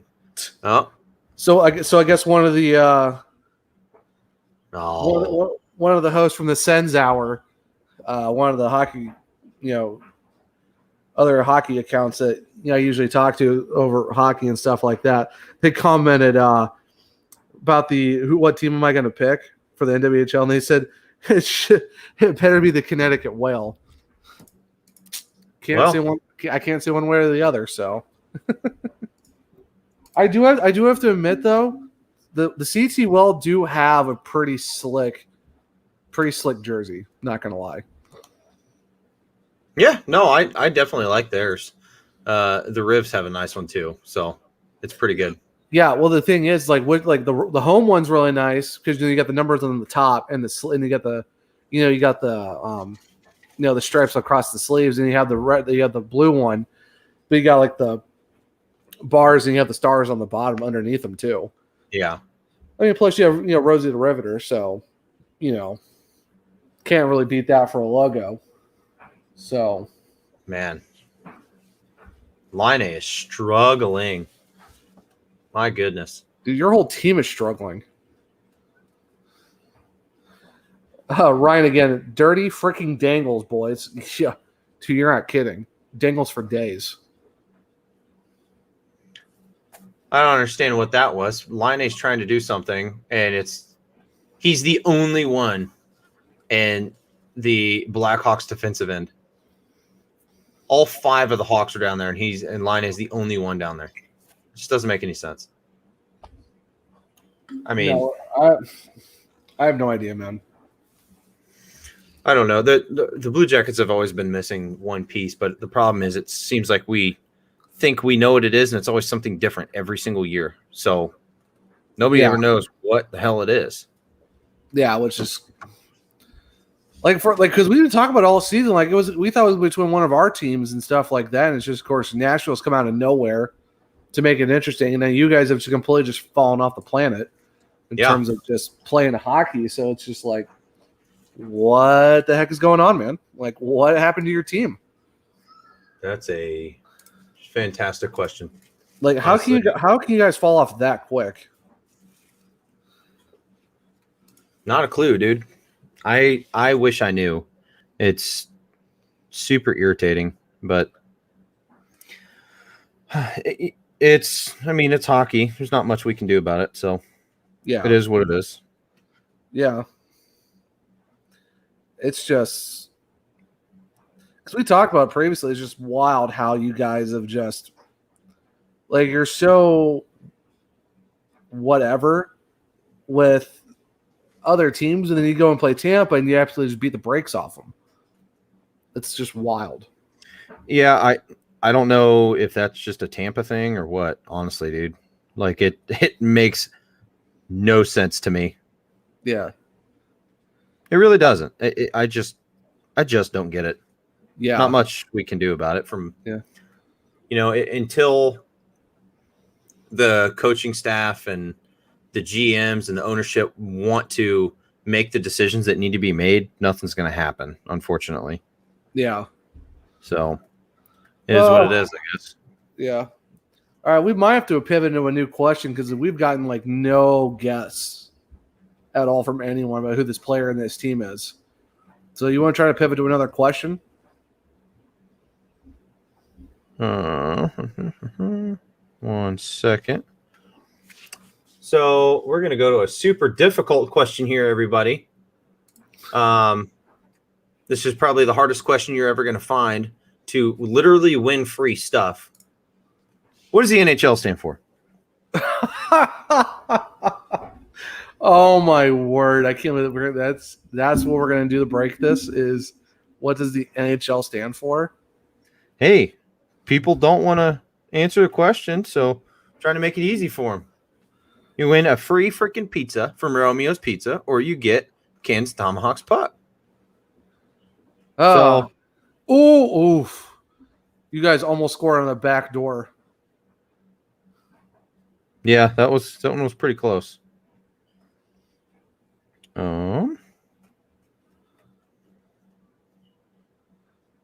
18-6 on shots.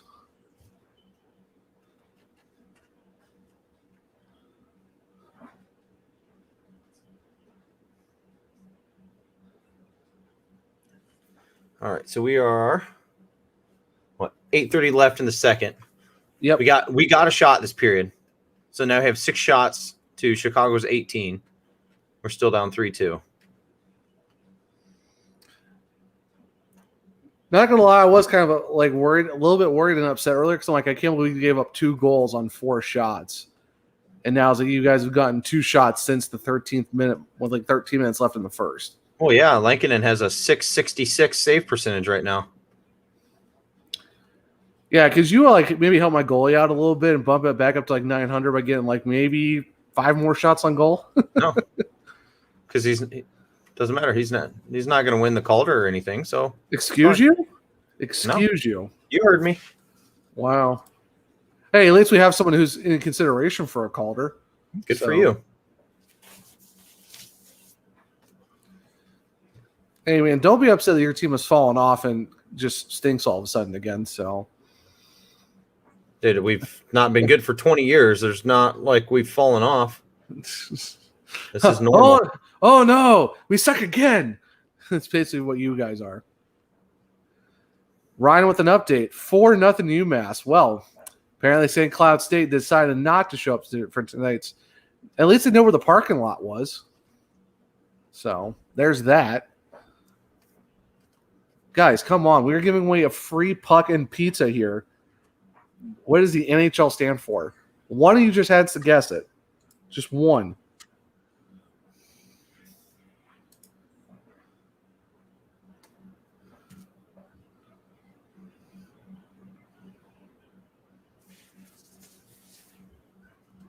I guess nobody wants pizza or anything else, so that's fine. Hey, Zach, what does the NHL stand for? The National Hockey League. Hey, I'm smart. you win since nobody else wants anything. Oh, that's unfortunate. I just tweeted out saying, "Hey, go guess." So. Oh, hey. Well, you know what? Since there's no Romeos near me, there is one near me, but it's like an hour and a half from where I live, and it's unfortunately not our awesome friends at Romeos in Columbus. I guess I'll just take a CT puck then. Okay. I guess that's the way it has to work. It stinks to stink, I guess. I mean, if Romeos wants to, build one down here in Columbia, that'd be nice. I wouldn't be upset. But I know it's not our friends over there in Columbus, but it still somewhat counts, right? Yeah, sure. We can go with that. But yeah, I'll text you who my team is so we can pull up a graphic and display it somehow on this. Okay. Maybe do like a question mark next to us in another screen, and then we can reveal it. How about that? Fancy. Yeah, Français. we got to make it interesting. We got to make people wonder who's it going to be. So I have my guess, but why don't you tell me, and then I can give you an answer to that. oh, if you would pay attention to the private chat, I already put it in there. Oh, well, let me see. Yeah. Well, I can't confirm or deny that. So You can say yes or no. I can't confirm or deny a yes or no answer to that question, sir. So yes, got it. All right. Hey, it's all I need to know. I didn't say that. So how would you not worry about it? You didn't need to say anything. That's How would you go check chat now and? So you might want to start getting that fired up about getting some nice cool graphics ready to go for when we drop it during the second intermission. I mean, you couldn't tell me this earlier. Good grief. I think you're more than capable with your 7 computer screens to do a little something. I only have 2, buddy. No, be honest. You have a lot of screens. It's okay. You don't have to lie. It's all right. Okay. Here, I'm doing this right now.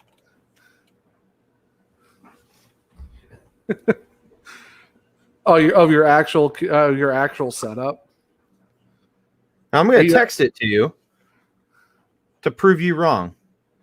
I've seen your setup before. I'm just giving you a hard time about it. Nope. No, I don't care. You think I have 7 computer screens, so shut up. I see. Okay, so you actually do have 2 computers, but you have a lot of multi-screens. Exactly. That's how I roll, bruh. Hey, fair enough. Hey, I'm not upset about it. I love the tablet shot of who is. Oh, it's the national championship. Yeah, not bad. It's very nice. Yeah, how about up to 17% off MSRP cash back on a brand new Chevy. Ooh. Yeah, man. That's how it works. That is how it works, my dude. All right. So we'll get that graphic ready to go and fire it up after the second period's over. Yeah, I am working on it. How about the fact too? How cool was though? We actually got Matty Packer in on it. Oops. Somewhat.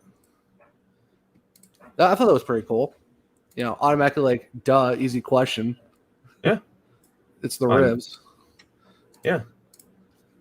I mean, that's a pretty simple question if you're going to be doing all that. Yeah, I mean, I'm kind of surprised I didn't know nothing from the CT Whale or May Anya's like, how about coming over to the Whale? Yeah, go over to the Whale, even though that's not the team I'm a GM of now. Yeah. Well, that's why I said, because the Slapshot Sweetheart's probably an interesting point. Like, why don't they just do like a ping pong challenge or something like that? I'm like, that'd be interesting, but I want to see how Anya would answer that question, because the fact that she used to play for the Whale, but now is the GM of the Rivs. So No. So the Sweethearts did bring up an interesting point, but yeah, I'm excited to have Clark on next week, man. It's gonna be a good show for sure. Him and Max. I really want to understand why Max picked the Predators of all teams to root for. Man, it's the Preds. Any Preds fan doesn't make any sense. And Max, dude, if you're listening, you don't make any sense, brother. I mean, it's the Preds. It's like somebody coming in now, liking NHL, and then saying, hey, you know what? I'm going to be a Blue Jackets fan. I would ask them why? And what mental issues do you have that you are wanting to be a Blue Jackets fan randomly starting in 2021? And you're not. I've been a fan since 2000, and a lot of people I know have been fans the entire time. Fine. They're loyal fans, even though we suck. Well, I think you pretty much have to be from or in Columbus as a transplant to like the Jackets. Like that's not just a team you automatically pick. Well, it kind of depends, honestly. I know there's a couple guys I know over in England that like the Jackets just because they like the logo and stuff. I'm like, all right, cool, fair enough. Yeah. I mean, that's fair. I mean, I guess for me, I guess it was just different because like something we've talked about before. It's just at the time it was just I was already a fan of the Hawks, and you know, us living in North Carolina, where the Hurricanes are my second team and they're my dad's team, so it kind of just worked out that that's how it worked out for us. But someone actually says like, why don't you switch over to the Jackets? I'm like, why? Just because they're in Ohio, I have to like them? Yes. You're like, yeah, that's how it works. Yeah. You like the Browns? I'm from Northeast Ohio. Yeah, So, and how long have they been terrible? I don't want to talk about that. Yeah, they've been good for like 15 minutes, and then everyone thinks, Oh, Dylan Dylan Strome. Oh, nice wicked one-timer top shelf. Looking for the cookies that Grandma puts on the top shelf. yeah, see, this is here. You're literally looking at the Blue Jackets' problems. You can't put up 9 shots in almost 2 full periods and expect to do anything successful. Glove side too, just Romeo's Pizza. How are things going over there? You fellas keeping your cool? I commented back. Ask Alex. So if you haven't paid attention, this is off topic. If you haven't paid attention in our fantasy league, the playoffs start next week. Yeah, I mean, I was leading the guy I was facing. Now I haven't checked back in a while, but the way our thing is so set up, it's like only 4 teams make it in. So Don't suck. I'm the 1 seed right now, boy, and at the worst, I'll be 2 seed. So good for you, man. Hey, don't be salty. I'm not the one that wanted to trade, and the first thing you were asking for is Patrick Kane. No. The first thing out of your mouth was, hey, you want to do a trade? And I'm like, sure. You're like, but and then you said, okay, Patrick Kane's not on the table. Like, I didn't even get to ask you that question. You automatically just said, oh, hey. I know. Yeah, so I didn't even get a chance to even ask about any player. You automatically off the jump said, you can't have Patrick Kane. I'm like, okay, I kind of figured you wouldn't give up Patrick Kane. Like, who's dumb enough to do that? Yeah, because I knew you wouldn't do it. So, no, I wouldn't do it. Or no, you would ask for it, and as soon as I knew you would ask for it, I was like, yeah, no way. I would have to give up like half my team, and this was a dynasty league. I would have to give like half my players and like 5 draft picks for Patrick Kane because he's a walking like 30 goals and 80 assists a season. So yeah, there's no way, I highly doubt you would do that. No. I mean, that's one of those things. If it was a dynasty league, like the one we're going to start next year, then maybe that's something I would have been like, yeah, we'll figure it out. Yeah, that'd be one of those things where you're like, But it's one of those situations like, dude, you're in first place. You don't trade and get rid of one of your best guys when you're in first place. Yeah, for real. It's like, yeah, no, not especially when it's like a one-off. Yeah. So I mean, it is what it is. Oh, I get it. My man. Brad Moore on Facebook. He said the whale, baby. Uh-oh.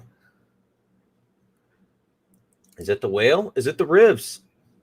We'll never know. No, I'm just kidding. We'll know eventually. Yeah, we'll know when we'll know during the second intermission of who my team's going to be. So, you guys are just going to have to wait and see how that comes out. So, there you go. Ooh. I love Ryan giving us the straight up the updates. End of 2, UMass 4, St. Cloud nothing. Well, because he knows that you chose the wrong allegiance. It's not really an allegiance. It's just my guesstimate pick of who I think is going to win. I'm not really worried about that. No, you essentially told Twitter that you are a St. Cloud fan for the rest of your life. No. Yep. No, I did not. No, That's I exactly did not. what you told. That's exactly what you I picked the team who I think is You going asked- to win the national title. Now, if you're legit asking me who I would pick as my collegiate NCAA team to watch, other than Ohio State, Well, hold on. Got to be hockey. Okay. yeah, Tennessee is my team. All right. But Tennessee doesn't really have a hockey team. All right. yeah, Because it's in Tennessee. So if Yeah. we were talking about collegiate hockey, I'm going with Minnesota. well, fair enough because you're a Minnesota guy. You're a Whitecaps guy. You love the Wild, so it all makes sense. You go with the Golden Gophers, so it makes sense. Well, they're good. And anyways, I like the Gophers. It has nothing to do with being a Minnesota, the state of Minnesota thing. That doesn't have anything to do with it, honestly. It just so happened that I like the Whitecaps and I really like the Wild, Yeah. and then I like the Gophers. So it's just one of those things. Well, so we have a mad scramble in front of the net. Someone's down. Oh, it's Roslovic. Not gonna lie though, I really do like Roslovic. If I had to, pick a jacket, if I won a free jersey or something, I get to pick a guy's name to put on the back, I would probably pick Roslovic as my guy if I got somehow won a free Jackets jersey. Yeah. But they don't give those away for free. So Tennessee does have a hockey club. They play in the ACHA. Very true. Very true. Yeah, because I do have a club team and it's NC State's club team, and they're actually going to nationals right now. So that's really cool for NC State. If I had to pick a collegiate team, I mean, I would say Ohio State because they are a Division I team and stuff like that. But if I'm picking like a school that's truly known for hockey, more than because what do you think of Alex? Because you're in Columbus. When you saw Ohio State, what do you think of? Football. Exactly. You don't think of Ohio State as a. I mean, they did have a good team for a long time, but if I'm picking a team that's legit hockey, like just in general, Northeastern would be my collegiate hockey team. Yeah. So, all right, Jamie.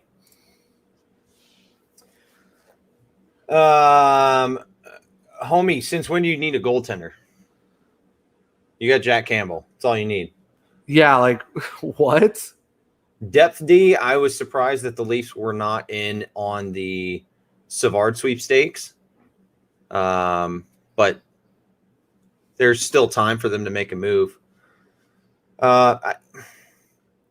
If Foligno goes anywhere, I thoroughly think it would be Toronto. I'm still about 50-50 on if he would actually even be moved in the first place.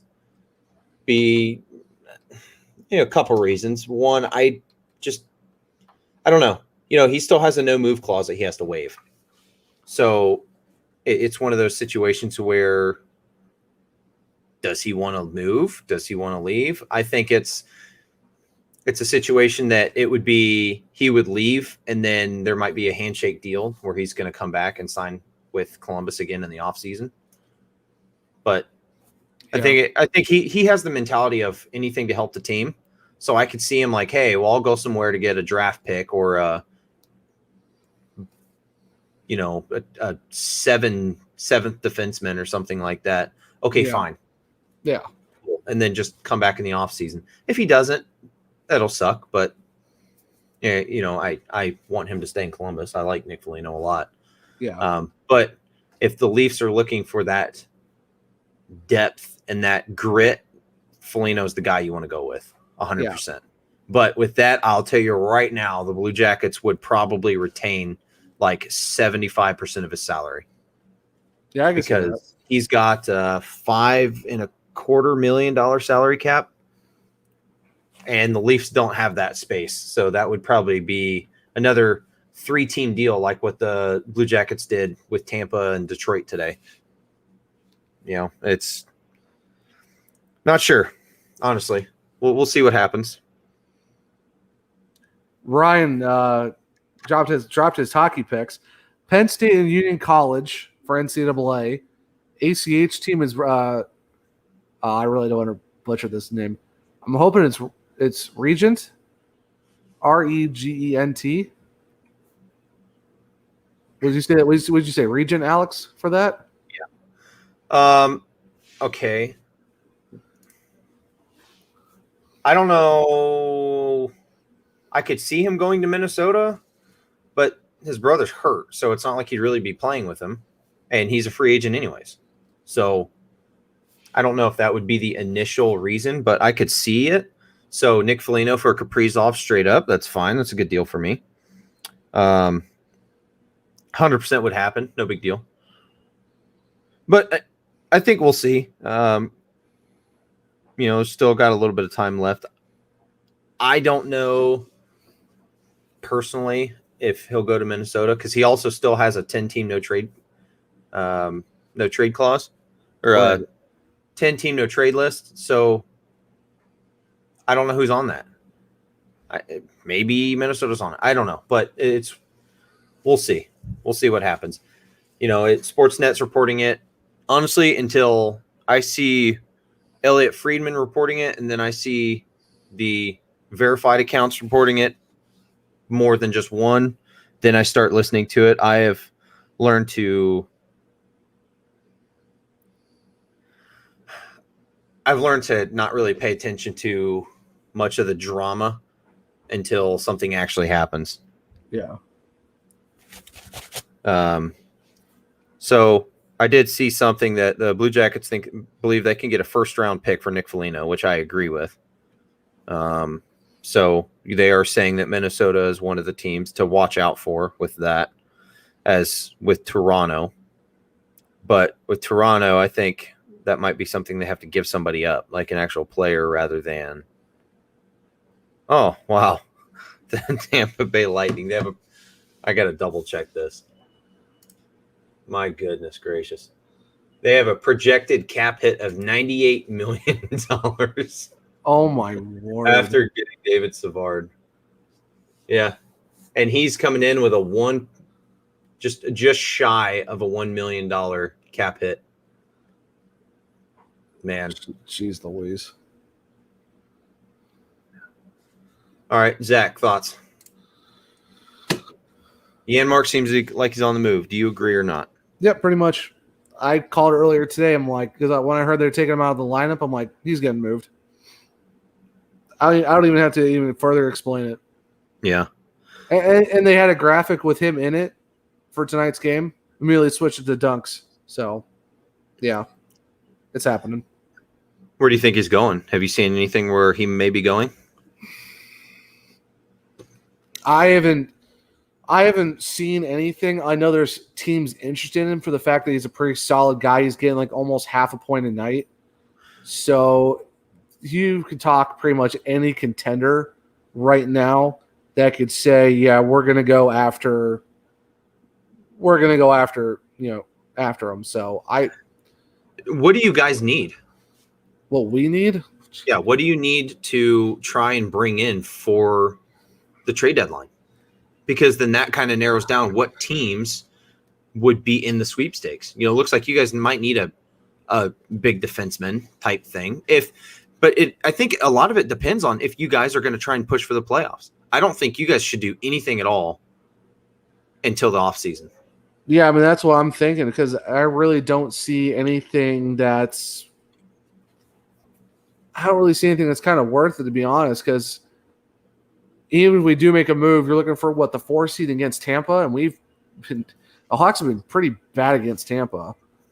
I mean, they've snuck out a win here and there, but I don't think you really should need to go all in for a potential 4 seed and you're, getting dropped, in the first round. So yeah, if they would have to make a move, I guess.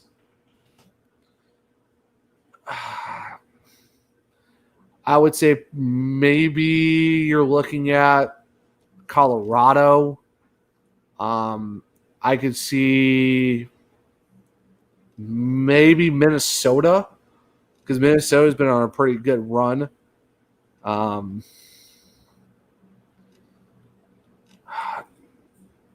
Maybe Carolina. I don't think really Carolina needs very much help. I'd say probably Minnesota might be a team I could probably see. Yeah, if Carolina's making a move for anybody, honestly, it's going to need to be. It'd probably be like a bottom 6 forward.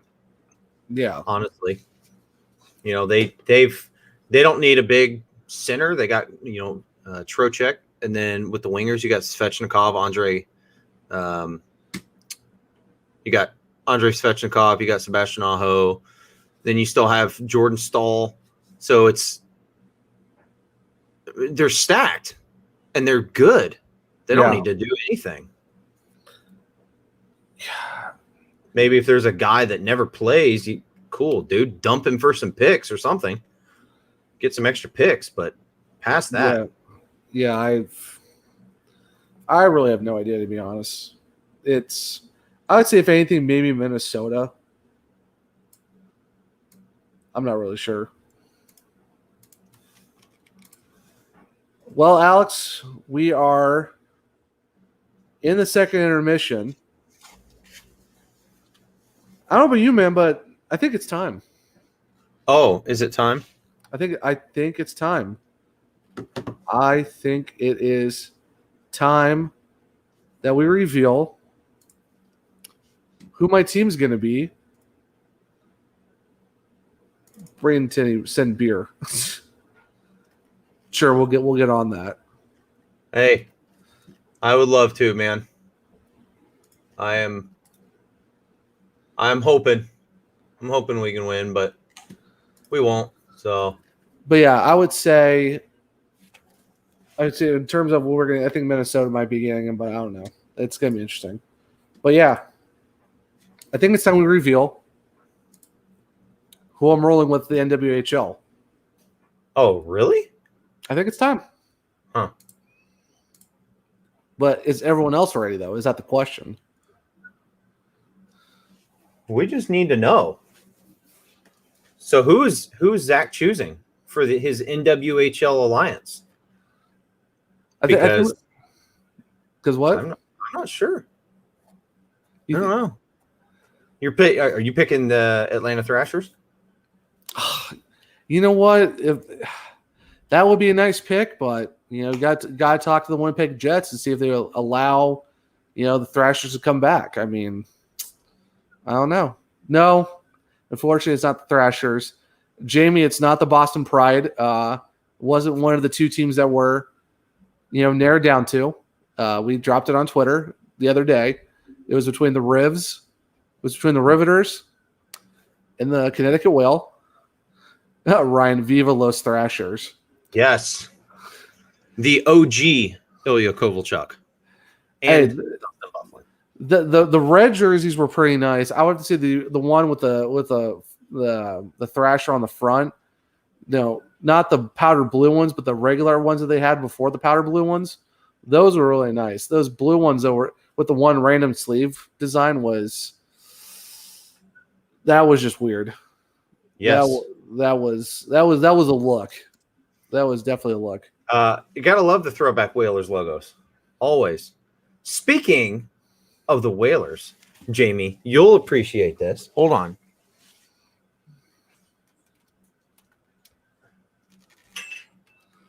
I was able to find one of these. Oh, Lord. And snag it. Got a little Sebastian Aho reverse retro for the Whalers, yeah. For the Hurricanes.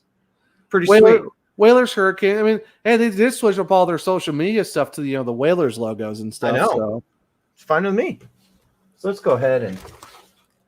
Oh, Austin Matthews got his 31st goal in his third career Hattie. Nice. So Austin Matthews, right. I know Clark's got to be happy right about now. So, anybody else have any guesses as to which team Zach chose between the Metropolitan Riveters and the Connecticut Whale? I hope people have some good guesses because I mean, you know, it was definitely an interesting decision of trying to pick who out of those two teams because the fact that you got, both teams have really solid jerseys. They've been around, since the jump. A lot of good players from each team. So I mean, you had the former director of the NWHLPA used to be a player for the Connecticut Whale, who's now the GM of the Riveters. And, her wife Maddie is the captain of the Riveters, who, made a strong case for the Riveters. Not going to lie, Alex. Yeah, made a strong case.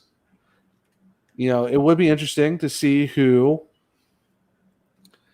I'd pick, but right now, no one's really giving a lot of guesses. I've seen we've seen Boston Pride. I think I've seen two other people say the Whale. Yeah, but what did you say, Alex? At 9:00, we should reveal who the pick is. Yeah, that's fine to keep people guessing. Yeah, that'll work. So right now, the live on PointsBet, the live lines, 87% for the Blackhawks to win to 13% for you guys. minus too high for Columbus. Minus 1201 and plus 650 for you guys. The under 8.5 is a minus 31. Over 8.5 for the Jackets, plus 106. Okay, that's embarrassing. The Blue Jackets, the Red Wings have more regulation wins than the Blue Jackets. Nice. Oh, remember the other night I said too? It was last time I said I might drop a hot take for everyone listening on how the Jackets are going to do for the rest of the season. Let's throw this little nug out before we drop who my team is. I think the Jackets are going to finish dead last in the division. You guys will get caught by Detroit, and you'll finish last the way you guys have been playing. Because the fact that Detroit has more regulation wins than you guys do is pretty sad. So I'm putting it out there. The Jackets are going to finish last in the Central Division. Okay, cool. And now my DMs are going to be blowing up, and my mentions are going to be absolute wildfire from CBJ Twitter, basically telling me to go, jump off a bridge. Yeah. So, and and probably 80% of those are going to be from me, so it's fine. Let's see, from CBJ After the Blast, our podcast, the Schneid. Yeah. Probably like 5 of their accounts are going to create just to piss you off 100%. Yeah. Absolutely. Like I said, go tell me to jump off a bridge, and, not other kindly things. So, it 100% will all be not safe for work. So, yeah. A lot of expletives. That's for sure. Oh, so, absolutely. So, Zach. Alex. 9:00. It's 9:00. Who did you choose? So, I am rolling with the Metropolitan Riveters as my NWHL team. Lame. Oh, okay. Well, that's just Whitecaps, baby. Whitecaps all day. All kinds of rude. All kinds of rude. Whitecaps all day, my brother. All day. It's funny. Someone actually just commented, well, I can say with certainty that you don't want to refer to Rosie the Riveter as a whale. I know that for sure. I think Rivers is a great choice. Yes, exactly. And I am rolling with the Riveters, and Ryan's already loving it. He goes, "Yes," in the comments, and he said, "Let's go Riveters." Oh, okay, Ryan. That's how we're gonna play. All right, hold on. Hey, it's nice. Oh, see, I would say something, but Alex ran it. Ew, Gus Nyquist jersey. Yikes. You hate to see it. You missed a lot of trash I just spoke because you got up and turned around like Gus Nyquist jersey. Ew, what a poor choice, bro. That's nasty. I love Gus. I love Gus when he played for Detroit, and I was so happy to see him sign with us. Oh, I know. And I was just giving you crap. I love Gus Nyquist too. I don't know if you saw it, but it's actually signed too, which is pretty cool. No, I didn't. But Well, I love Gus. I was just giving you trash, but yeah. So it's nice to know that the department head of the hockey at Belly Up is also a Riveters fan. So now we get to bond about the Riveters and all that good stuff. Which is actually a fun fact too. We actually have Ryan McCarthy of Belly Up AFTW and his other podcast. He's going to be joining us on the 30th of this month to talk to some New Jersey Devils, and we might have to talk some Metropolitan Riveters. Yeah. So you can always catch him on Round for the Weekend, and then also No Credentials Required. No Credentials is a really good one too. Check out both podcasts; they're really great. I mean, all the podcasts over at Belly Up Sports are absolutely fantastic, and go check out the articles too at bellyupsports.com. We have a bunch of great writers. We got wrestling, we got hockey, baseball, golf. I know everyone's been kind of hyped up for the Masters this weekend. So go check out the articles. We actually just updated the website. It's now sleek, more fast. It looks phenomenal in my opinion. I think it's a really fantastic website. Like I said, also check out the podcast too. A lot of great podcasts, a bunch of different sports. We actually just added a bunch more. We got a Boston Red Sox one that just jumped on. I think we got a Green Bay Packers one just jumped on. And we got like a couple more hockey podcasts too. We got, Battle of Ontario podcast. And we also got the Back Check, the guys from the Rangers and Islanders. So we actually got a lot of cool stuff jumping on for Belly Up Sports right now. But so I'm really excited for us to get Ryan on here at the end of the month to talk some Devils, Riveters, and just hockey in general, of him being being our department head over at Belly Up Hockey. Which, go follow that account too, because that's just, if you want to find anything hockey, not just from our specific podcast, but just overall from Belly Up, go follow Belly Up Hockey. It's definitely a good account to follow. Yeah, he's it's really cool. He's actually been helping me. I don't know if you know, I'm actually the new head of competitive Chinese checkers with Belly Up Sports. So there you go. Yeah, there's one member so far. So it's pretty sweet. Hey, whenever we need the Chinese checkers team or the all that good stuff, so we know where to go to. I mean, I'm gonna have those articles pumping out left and right about all that the Chinese checkers tournaments going on. I'm gonna have the Spider Solitaire, that some solid content. I'm gonna have Minesweeper content. Man, it's gonna be dope. It is gonna be so cool. Yep. Trust me. Yeah, and Ryan said in the comments, yes, is at Belly Up Hockey. Very easy to type in, we don't have to spell it out for you. But yeah, go check out at Belly Up Hockey, where you can find all of our stuff over there. And Alex has been, even yourself, man, you've been pumping out a lot of fantasy articles and stuff like that too. And we also have a live fantasy hockey live stream that we've been doing. I know you and Ryan and everyone else has been over there doing that too, which has been phenomenal. I want to try to get on with my work schedule. It's been kind of tough, but I do try to catch whenever I can some of the content. It's if you guys want to know how to get better at your fantasy hockey team, go check out the articles on the website, but also check out, the Belly Up Fantasy Hockey Show. Great content if you want to learn how to make your hockey team better on fantasy. Yeah. Well, speaking of the Belly Up Fantasy Hockey, on Monday, 9 p.m., we are going to be doing a trade deadline special. That's all we're going to be talking about is the trade deadline, all the acquisitions, all the trades, everything that's been going on. You don't want to miss it. It's going to be sweet. It's already been busy with all the trades going on so far, so you're not going to want to miss that. You're going to want to come check it out, come hang out with us, and watch that on Monday, and you will be able to see that at the Belly Up Fantasy Hockey.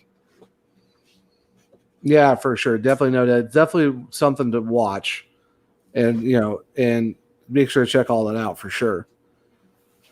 So, Alex, that graphic, how about we drop that on our Twitter, pod Twitter, so that way for the ones who didn't watch this stream, which shame on you for not doing that, but let's let the people who haven't been able to watch our stream tonight know who I picked as my NWHL team, because we actually had like almost 100 votes on that poll, which was pretty nice.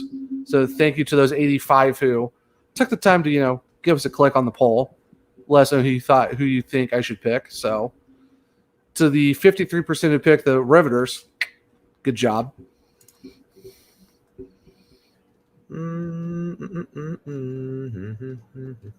Well, right now, shot total is 26-13 for the Hawks. So, hey, at least you guys got the double digits this game. Congratulations, Alex. Oh, thanks. Appreciate it. Much appreciated, sir. Hey, no problem. I try. I try to be a gracious winner. All that good stuff. So,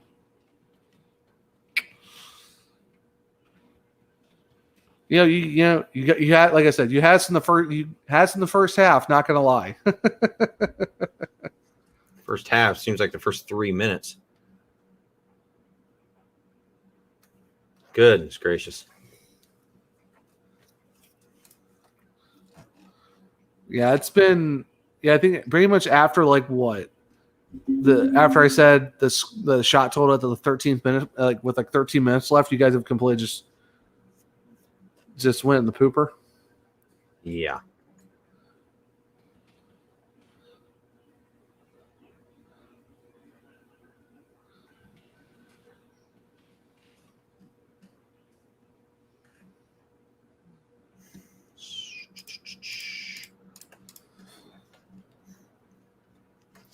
Oh, so we're gonna go ahead and do another. Are we doing another giveaway? We're gonna do another quick score update. Oh, okay. So we got Detroit and Carolina is tied at 3 with 11:31 left in the third. The Blackhawks are up over the Blue Jackets 4-2 with 16 minutes left. The Winnipeg Jets are up 3-0 over the Canadiens, 15:58 left in the third. Toronto is up over Ottawa 5-3, 14 minutes left in the third. Tampa is up 1-0 over Nashville, 15 minutes left in the second. Minnesota and St. Louis are tied at 1, 15 minutes left in the second. And then we have the good old, beautiful, glorious, wonderful Battle of Alberta starting at 10. Kings and the Sharks are on at 10:30 Eastern. So those are some things. Dude, I'm telling you what, the Coyotes have been a sleeper team lately, and they're doing really well lately. Yeah, for sure. I think they definitely have a shot at making the playoffs now for sure, because they've been on a roll recently. And whenever you see the Coyotes doing really well, I mean, I don't know how you can not be happy for those guys and actually see them do something. So, I mean, you know what?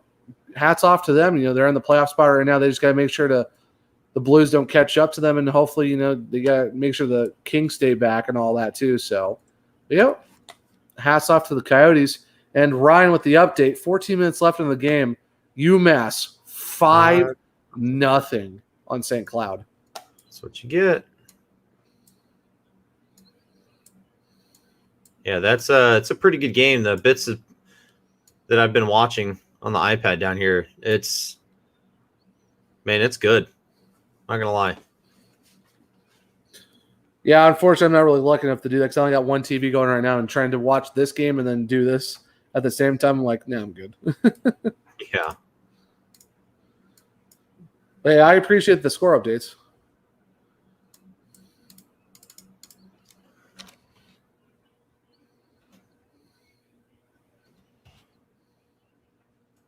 Do.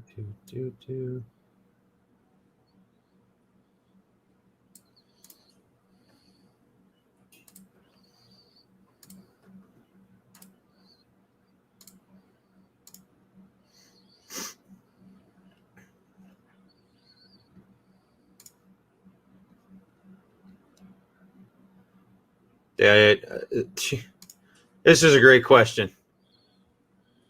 There's a simple answer to that, Jamie. I have absolutely no idea. Not a clue. I don't know how the Hurricanes are tied with a team that's absolute. Oof. That's wild.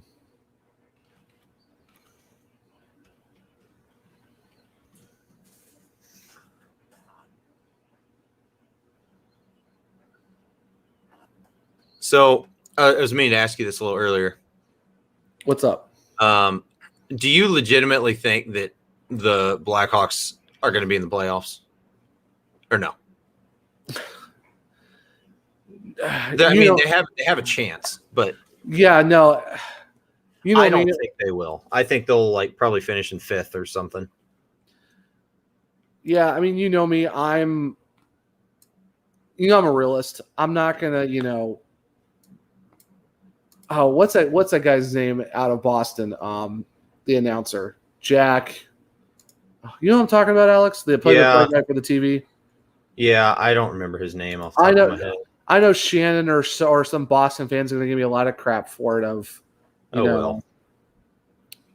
He's the most biased announcer on the planet. Oh, Jamie, thank you, Jack Edwards. I'm not Jack Edwards. I'm not gonna homer it up too much. I mean, I'm gonna be happy. I might do some hyperboles here and there and stuff, but I'm someone who's more of a realist. Even on our meme, page, between the pipes, I'm self-deprecating on my own team. So I mean, I know how it is. Yeah. I want to say yes, but how we've been basically how the Hawks played in March right now, and how they've kind of been playing as of right now. I would love to say yes, but it's like 50.1% to 49.9%. No, they are not going to make the playoffs. Because I'm really close on the fence right now of I don't know one way or the other depending on how the trade deadline goes. Uh-huh. But in my opinion, just the way they've been playing and how Nashville's been playing, I want to say no, they're not going to make the playoffs. And I hate to say it.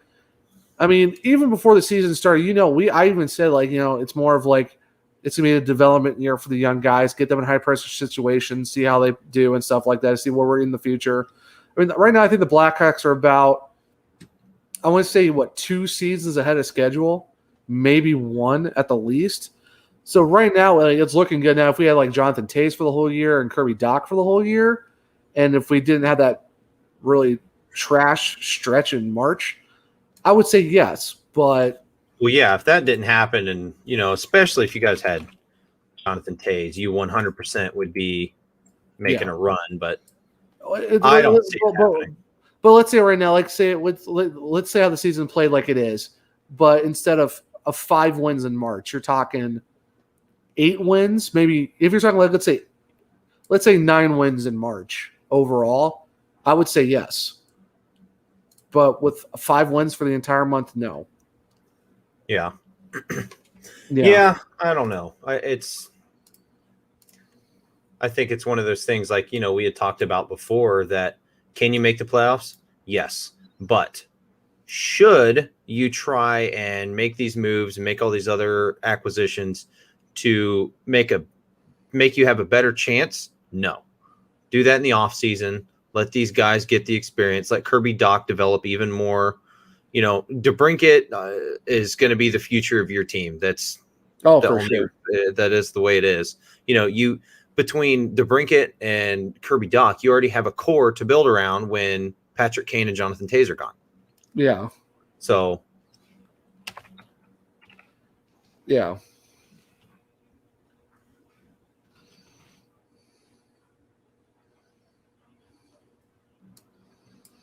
Yeah, it's just one of those things.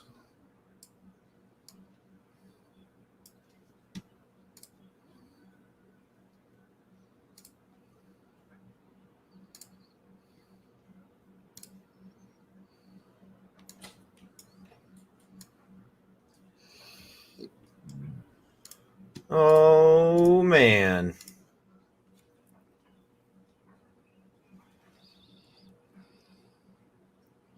Yeah, I agree with this.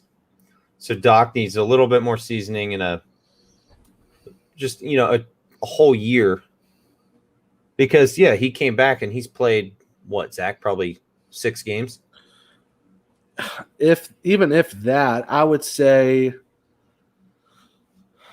I would say about 6. I mean, Yeah, because I mean, last year was technically his. Last year was his rookie season. Of course, that was cut short by the pandemic. He came back, played really well in the bubble, and then he missed like 3 months of this season. Does he need seasoning? Yes, I agree. He needs a full season under Jeremy Colleton. Where we don't have like a million stoppages, shortened seasons, and all that stuff. And just have an off season where he's healthy, he comes back ready to go, and he has shown flashes of being a physical player. He's really good, and if he just keeps building on it, I think he will have a really solid, normal full season of hockey going into 2021, 2022. So I can agree with that. And 2 men on the ice for the Jackets, it looks like. So you guys are going on the PK again already. Hooray! Woohoo!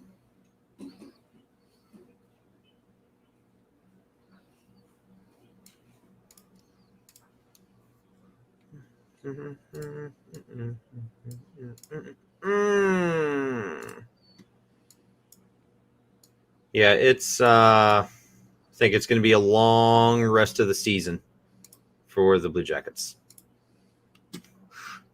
It's going to be a long rest of this year. Yeah. Oh, for sure. That's no doubt.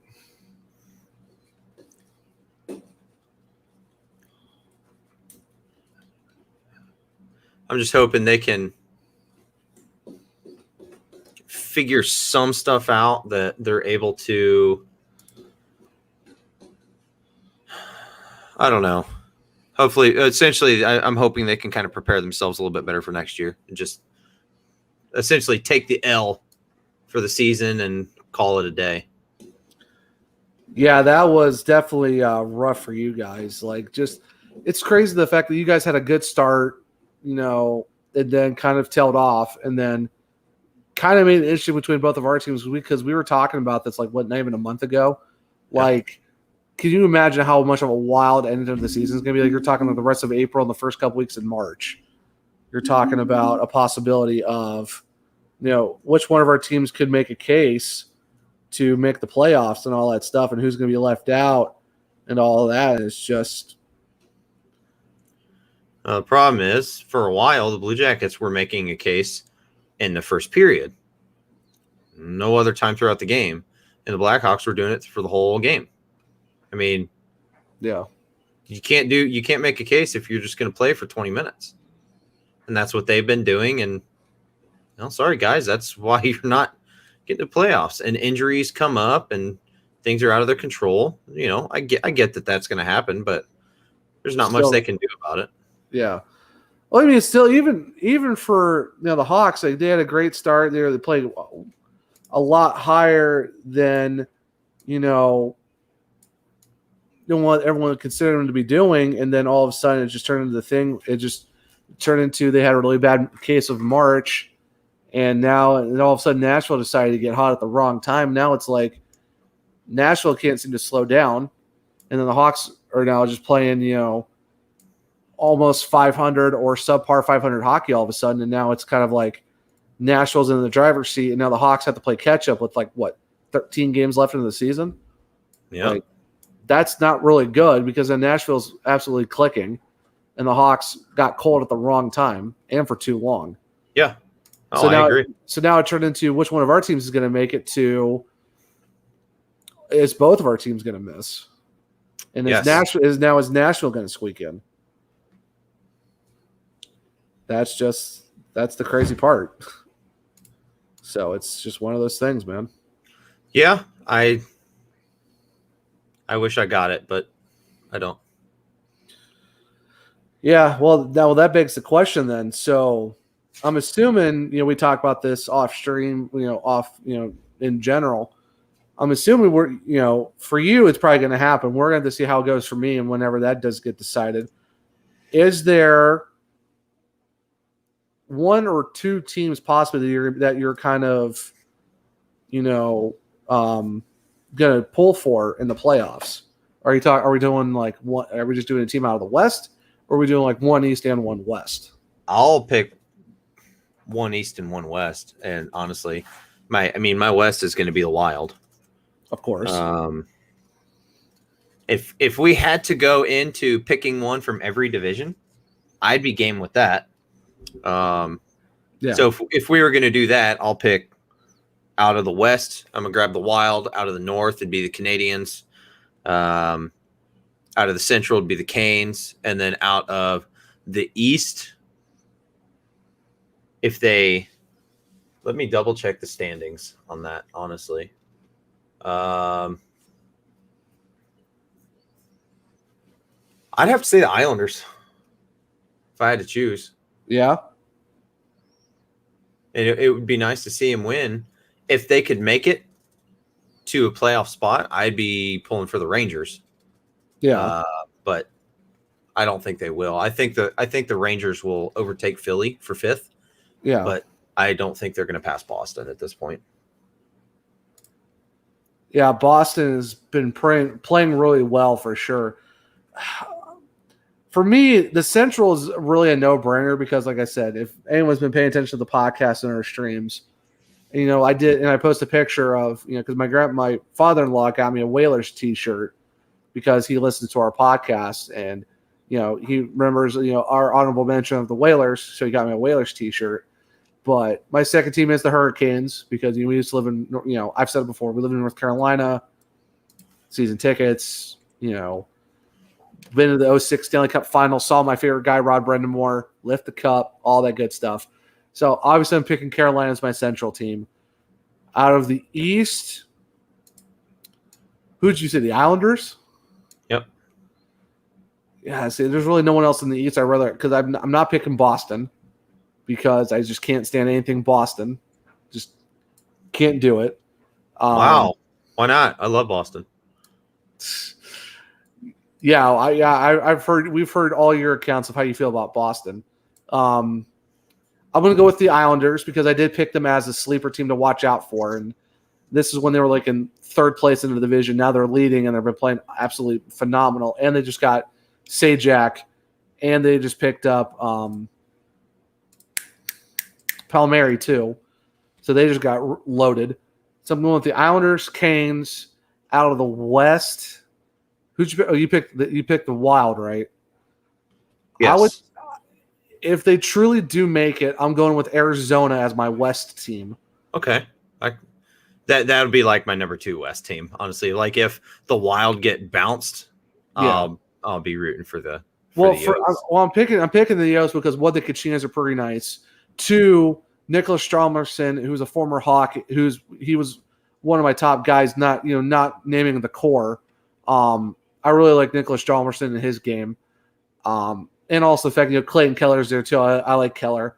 Ranta is also down there. He's kind of playing alongside, Kemper and all that. So there's some former Hawks that I'm, definitely want to, root for those guys. And then out of the North, who did I pick out of the North to win the division? I think it was Toronto. You picked Toronto. Yeah. Well, of course, the Senators are kind of like my Canadian team because I guess I just love to, torture myself for whatever reason. But if I'm picking the team out of the North to win that I'm going to pull for, oh, jeez. Who'd you pick out of the North again? What to win? Oh, the Habs. Oh, that's right, the Habs. Well, I'm not picking the Maple Leafs. Sorry, Clark and everyone else, because original 6 can't do that.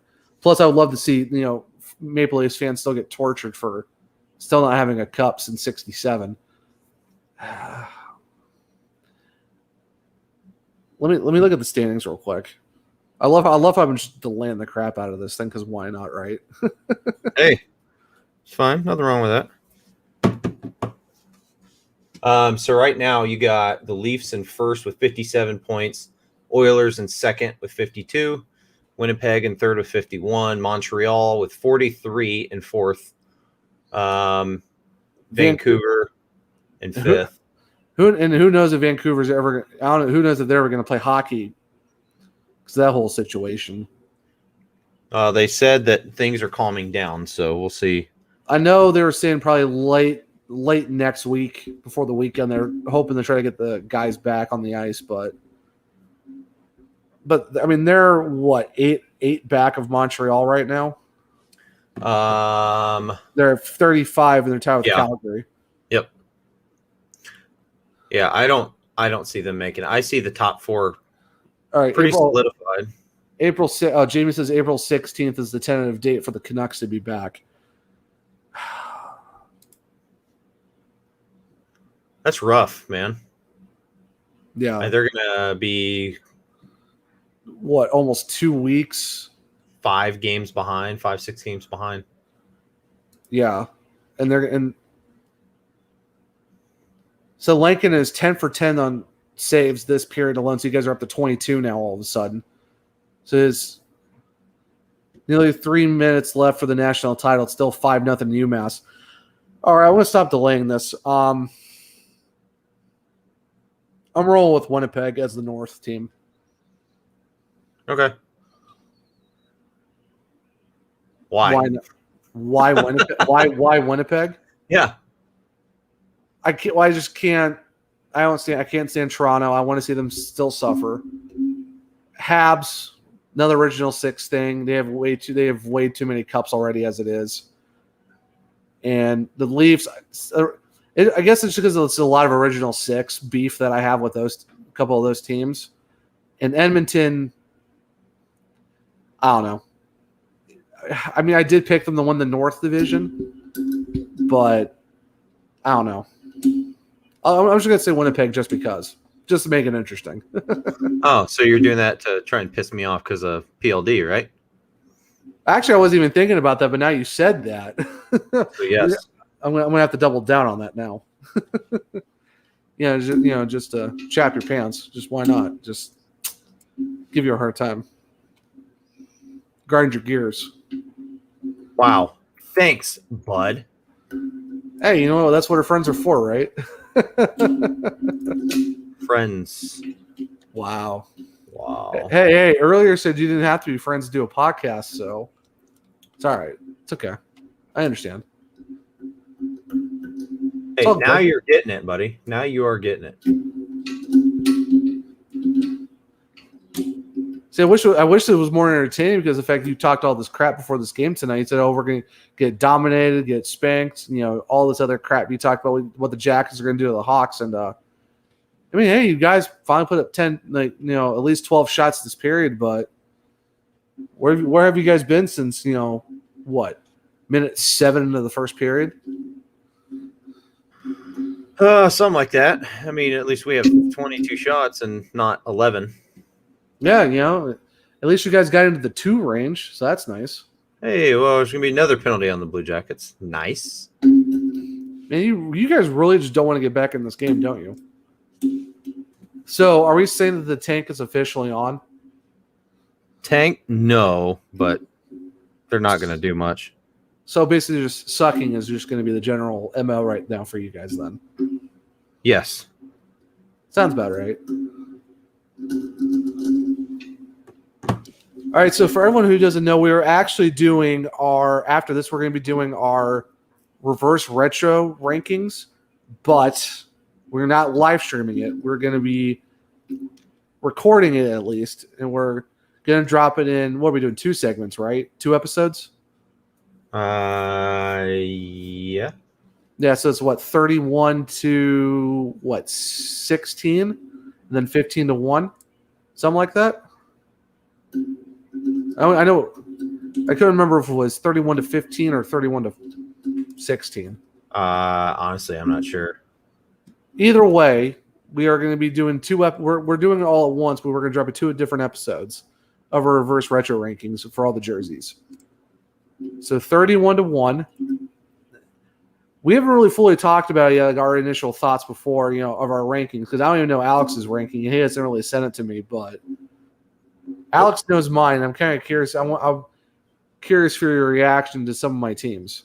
And for those who are going to ask, Lil Boomer, no, I did not pick the Blackhawks as my number 1.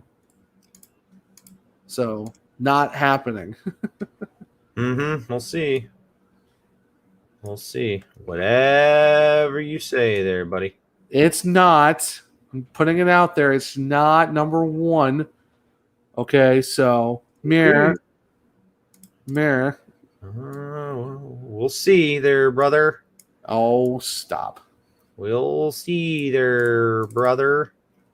Whatever, man. Whatever. All right. That's fine.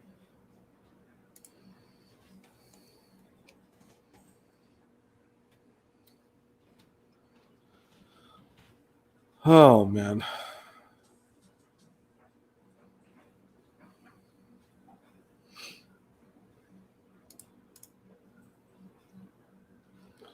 Yeah. So we got 1:10 left in the third period for the national championship. UMass is still up 5-0. Jeez.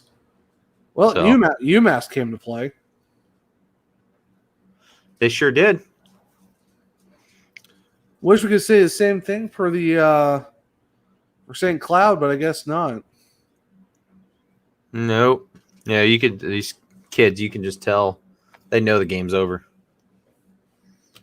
I mean, Yeah, obviously they're not going to score 5 goals in a minute and 4 seconds. Yeah, right. It's just at least for college, you know what it's. They basically are gonna let you know how it is.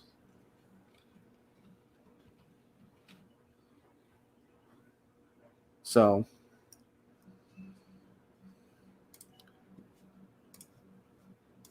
Geez, Bryce Harper just mashed the baseball 115.6 miles an hour off his bat tonight. Good grief. Oh my goodness. The man is a freak of nature with stuff That- like that. That is some serious cheese coming off that bat.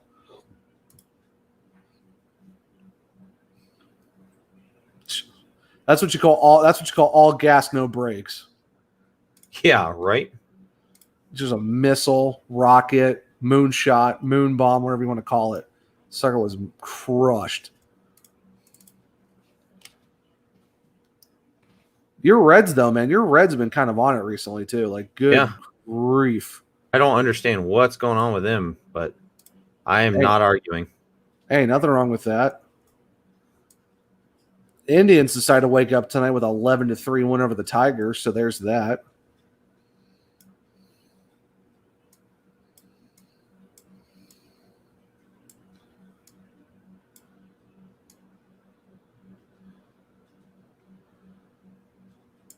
Yeah, because I know you're a Reds fan, and who was your second team again for baseball? The Mets, but Right.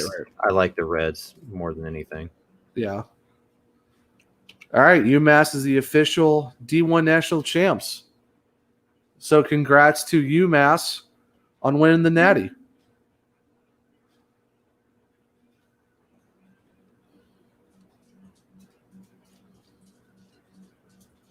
Indians have won 3 straight games, so there you go. Yeah, my father-in-law is a Oakland A's fan. He's been trying to get me to watch more A's stuff, so I've been kind of watching the A's a little bit more. But, I mean, I also used to live in California and went to a few A's games. Nice. So I guess I've always considered them as like a second team because of just living in Northern California for a couple of years and went to high school and stuff like that. So I kind of adopted them as the second team. Uh-huh. So they won today too, and they actually just beat the series against the Astros. So and the Indians, taking care of the Tigers. So Yeah, the Reds, I don't understand what's been going on with them. They're beating the wow, Line actually scored a goal. from the office too. That's a win in my book. We won. We just won the game. I'm sorry.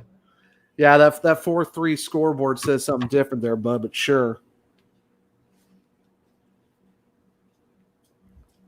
It only took you until like what, under a minute left to score your third goal in the That's game? the way the Blue Jackets operate. We don't play during the game. We just wait till it's over and then we start doing stuff.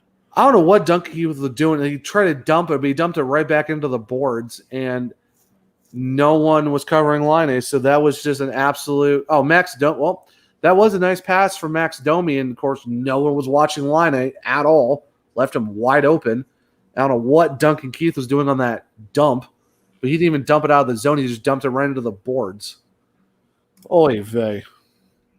Oh, well. It's 49 seconds. We're still up. Not worried about it. You should be worried about it, Zach. We're going to win. We're going to win 7-4. Yeah, okay. Okay. Yeah, I say that, and I have my wife laughing. It'll happen. Just trust me. Yeah, Trust me. Perry knows. She gets it. She doesn't. No, She no, gets it. Nope. Yeah, no, she gets it. She gets it. No, she gets it. No, No. we're not. No, She gets it. no, stop it. She understands. It's all right. No. Accept it. All right, we're done. Accept Nope. it. Nope, we're done. Accept it. Nope. Accept it. So Philip Lindbergh, Minnesota Wild draft pick, with his 4th NCAA tournament shutout. Well, there you go. I mean, man, can you imagine Kakkonen and Lindbergh together in Minnesota? Whew, that's a tandem. I'm telling you right now, man, the Minnesota Wild are going to be a threat in the Central whenever we get back to the normal divisions again. Yeah. Minnesota, Colorado, that when the Blackhawks get hot with all of our young guys, dude, the Central Division is going to be wild. And the fact that we're also picking up Arizona, too. Central Division is going to be a fun division to watch.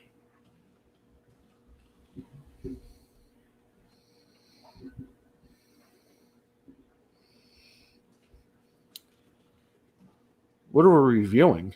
Do you know what this review's for? Not a clue, honestly. What, for what? Possible offsides, I'm guessing? Maybe. I think it's one of those things that it was probably they're going to challenge this just because the game is less than a minute, so they're going to do it regardless. That's dumb. Well, I mean, it has to happen, so Yeah. there goes No, Elvis. yeah. Dumping it down. What's new?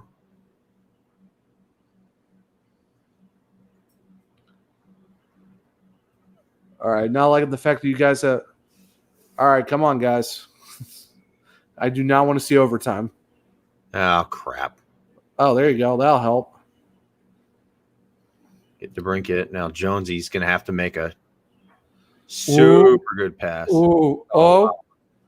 Okay. Well, the Hawks definitely not giving you guys any opportunity whatsoever to do anything. Nope. Yep, there you go. Great. Yep. Let's go. Let's go. Officially 1-0 on battle streams, baby. I will gladly take the first ever battle stream of the podcast. 1-0. Let's go. Yeah, that's great. Cool. Hold on. I'm going to tell you my thoughts real quick in a text.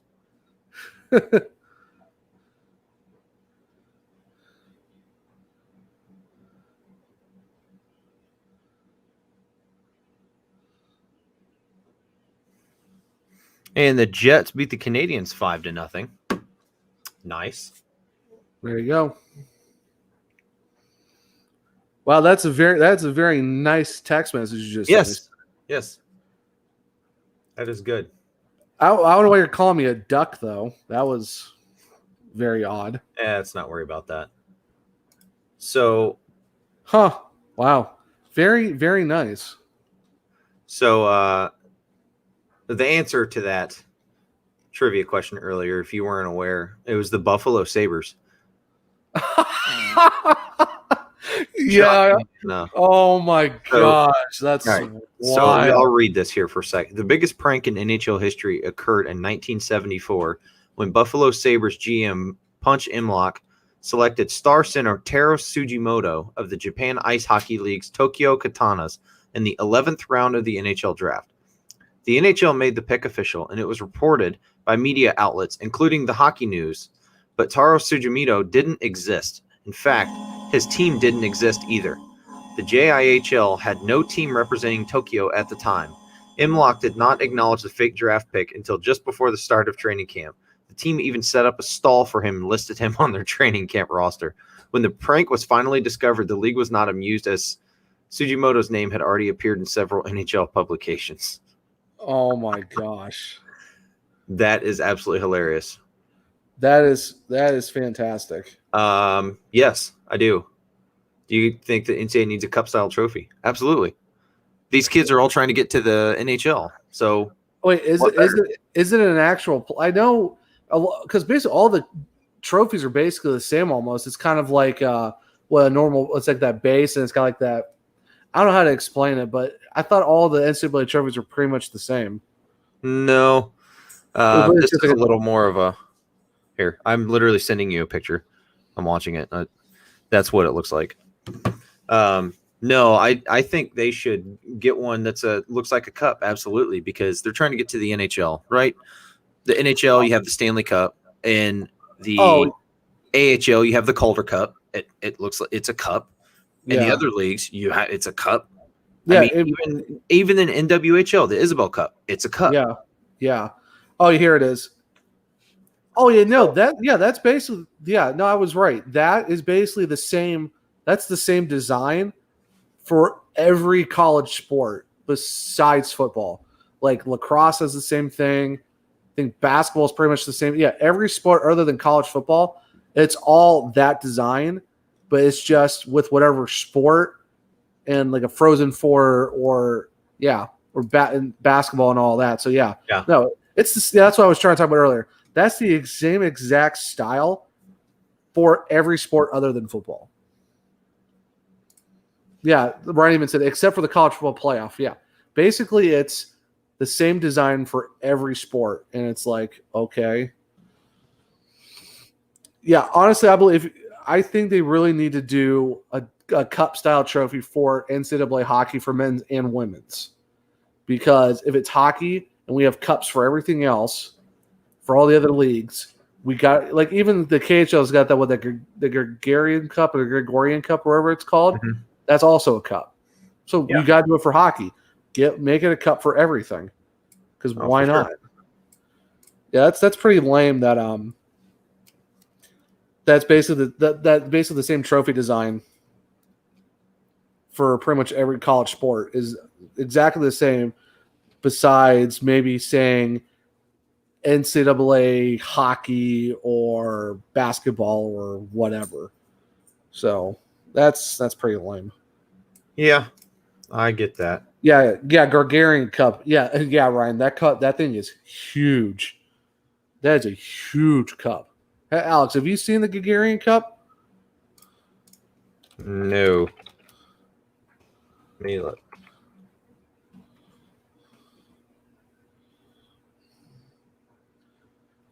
You need to go look up the KBO Cup, or not KBO Cup, the KBO trophy for the Korean Baseball League.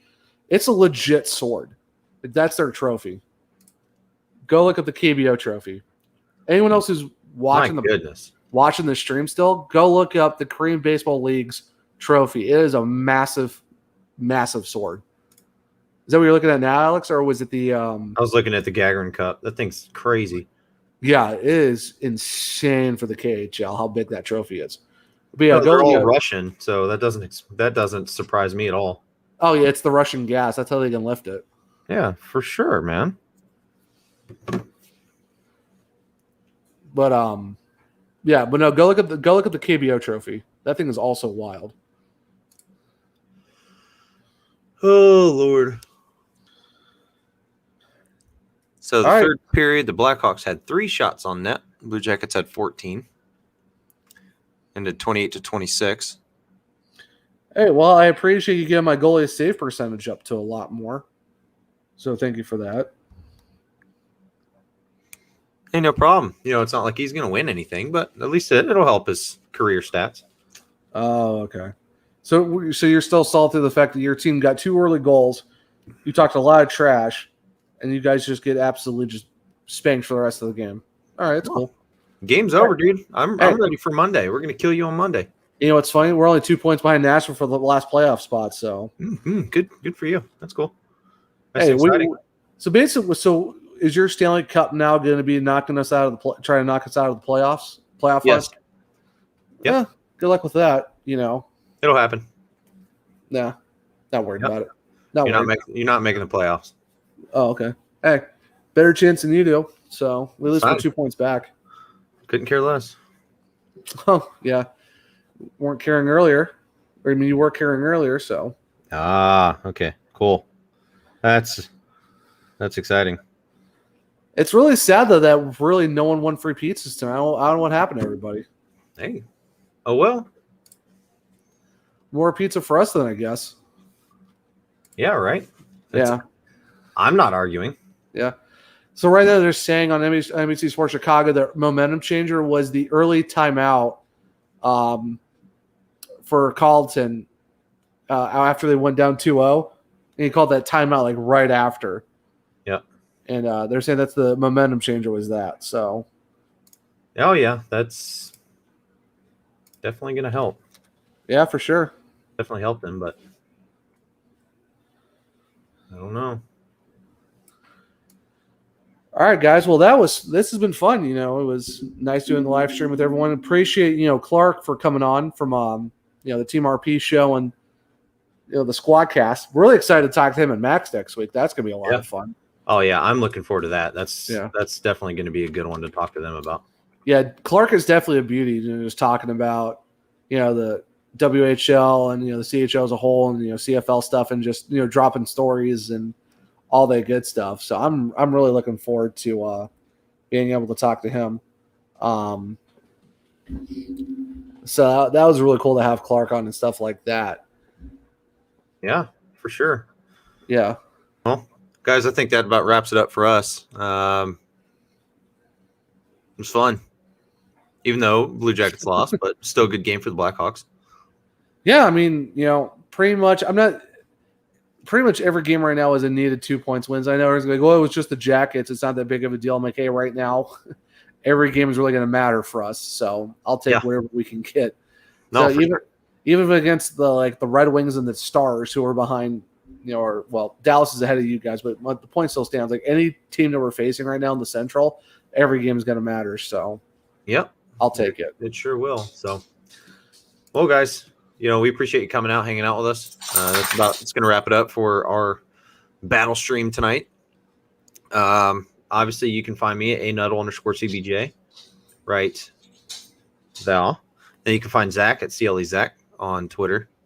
Right. And you can also find us at Cannon Hawks Pod, the Cannon's Tom Hawks podcast. Yeah. It's always about what, Zach? Beer, food, and hockey.